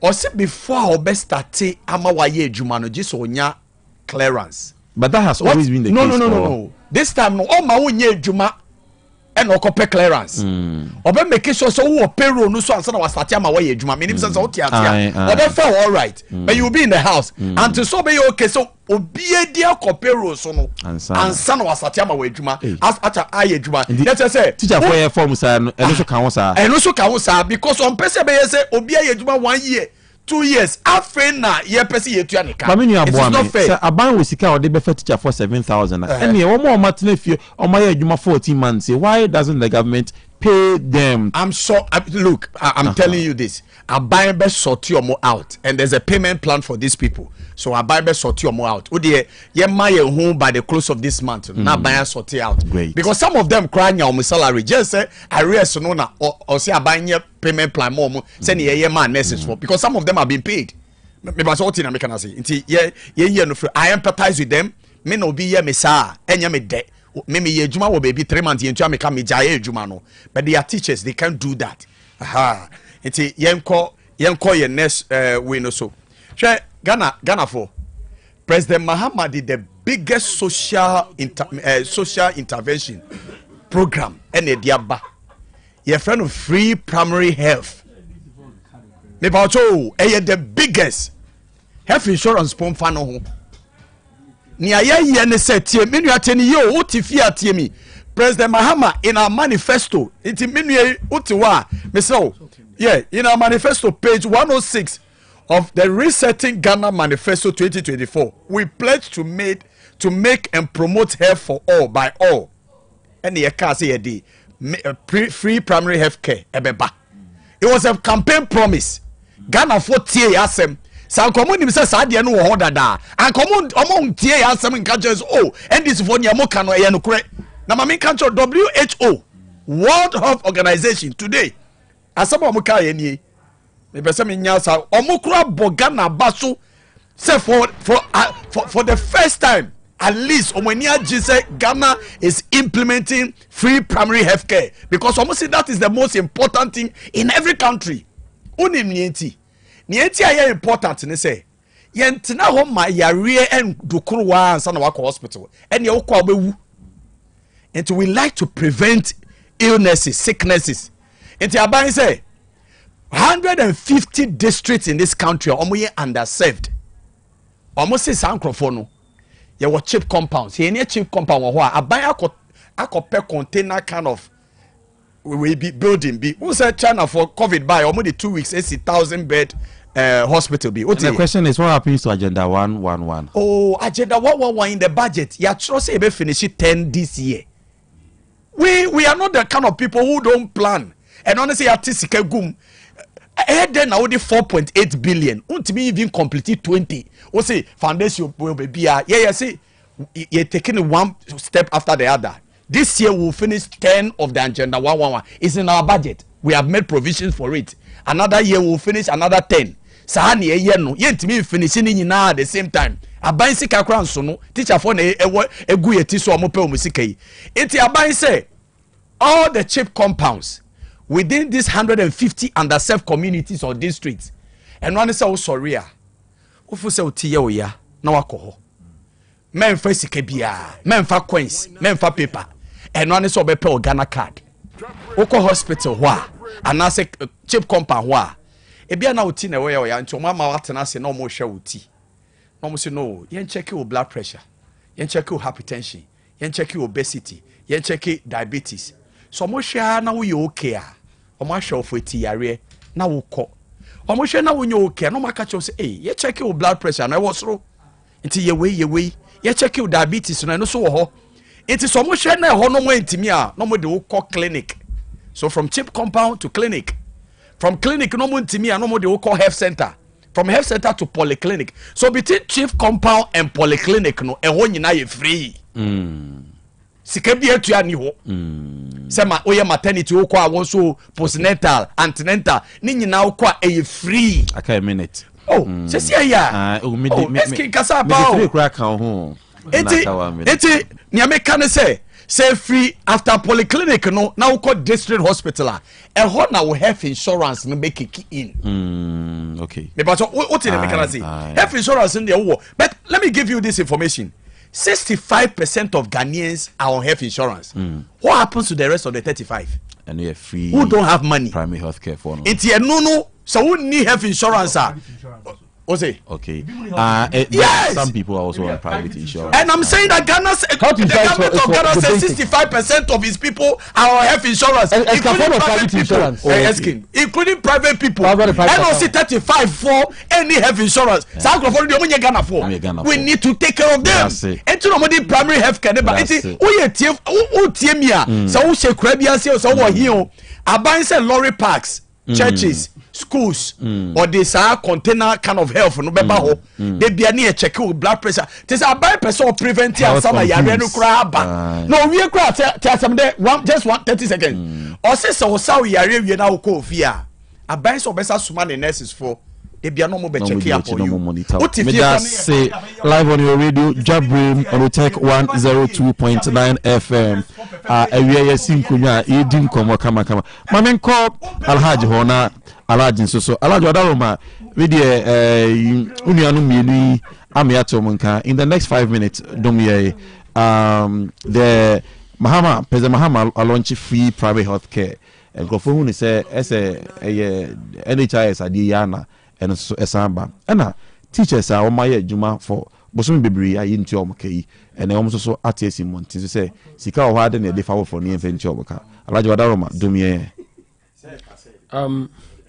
health very important and the way I make say one of your physiological needs health treatment very important na omemu hano o hwe problem ayo kesi and it's a nipa betimi as an hospital ko sadon yare ti ni na mo yare hihye ho pension to hospital ka to so hospital no say wo kono one the whole day until mo kono juma two sikasam so yare nti ono a wa ko spend sika no so anye juma nti wo ko fia de na bo so afobedi ti ni nam sa mo sini pata parasta mo no ajawe otu ko bi so kora otu so wo yare pa o ka se mo yen den no de abajuma nti so bi bibi ba free I think it's a relief my microphone. But as what a very free in free and here some because your system all memu han say abani beka say free beko service providers no obefo kotu ka wi aju 5 series 10 series as me pese me bo sa treatment for no hospital ba mu say ko on news ko lab ko lab is 120 ko lab is 250 where is 400 we no about 2000 ko o diska kra ke o be lab sa na sa na be na say free na abasi free na say ko form ko 10 series ko form because bibini amma wunya ho to da ada ka say free bibini ma wunya free da but when you ni wo pa ni wo ba u ba ko na mo amu executive ye do ko so ka won fi obi a because listen woman problem my own health what do say there pharmacies okroma me what the NHS NHS also some of the hypertensive for diabetes no what do when you also this also 20 cities and do this also 10 cities meanwhile it's covered free but to us do this also omicron was ebinio so I am the say any primary health care by free and just say you know mo nkrasia 20 cities own hospital so on question free but the question is that I say a private or baby at the hospital no because your chroma and the video about him what would say what can they are sworn to say flu in the hospital because that area no hospital no and it's one thing say provide health care so another one is accessible. I feel say a buying police on cheap company no or me fast. Na money pa years because there is we abakwa one year because of tiareki to ebi. This is about grown up as well. So this the intervention, the policy is good, but accessibility no very even snake bites exactly. Problem. And the cheap company I be more of concern. No provide cheap company be brave. No say make the free must be free. Money free either but your mama say free. Na that say about say I see a free. No when the gas say free go 25 cities. Go be 20 cities 50 cities go. Yes, and I defeated the purpose because the purpose is a person meeting the standard of World Health Organization say. And you need say gas will be to me sorry. Away of mind bapa citizen now here out to me here sir. And the idea is no say but me they said this police aba you bomb pass be successful. Now with the education the idea is 1 minute. Idea is they be see okroma because you share any policy on salary payment. Not at all. O my oko share data you need data can say annually in here these teachers. Your money they we produce more than we earn. O share national service every year be of 100,000 national service. About to for 20,000 so you need policy papa. Ti oko rolling crofile am we to be na be push up na benefit you buy for the we are 20. So be never say government should cut the expenditure. Say about to save money. But what do you say about the fact that government employ 7,000? Meanwhile, will be one so into your market. So I think government have to work on that because whilst we also need teachers in a certain classrooms. But this is sometimes we also backlog from 2023 and then for Juma. But you're more by say I'm able to pay. But that's it.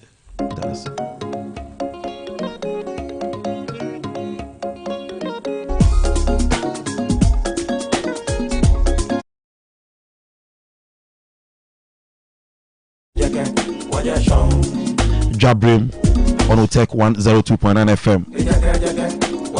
And yes, Sinkunya, ye dim come off. Yen fast that kesi pa my aboafo.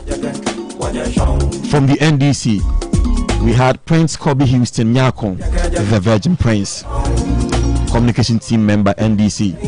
From the NPP, Dr. Keskin Ousupoku, Kwame Motia. Our spy Sobe, the regional communications officer.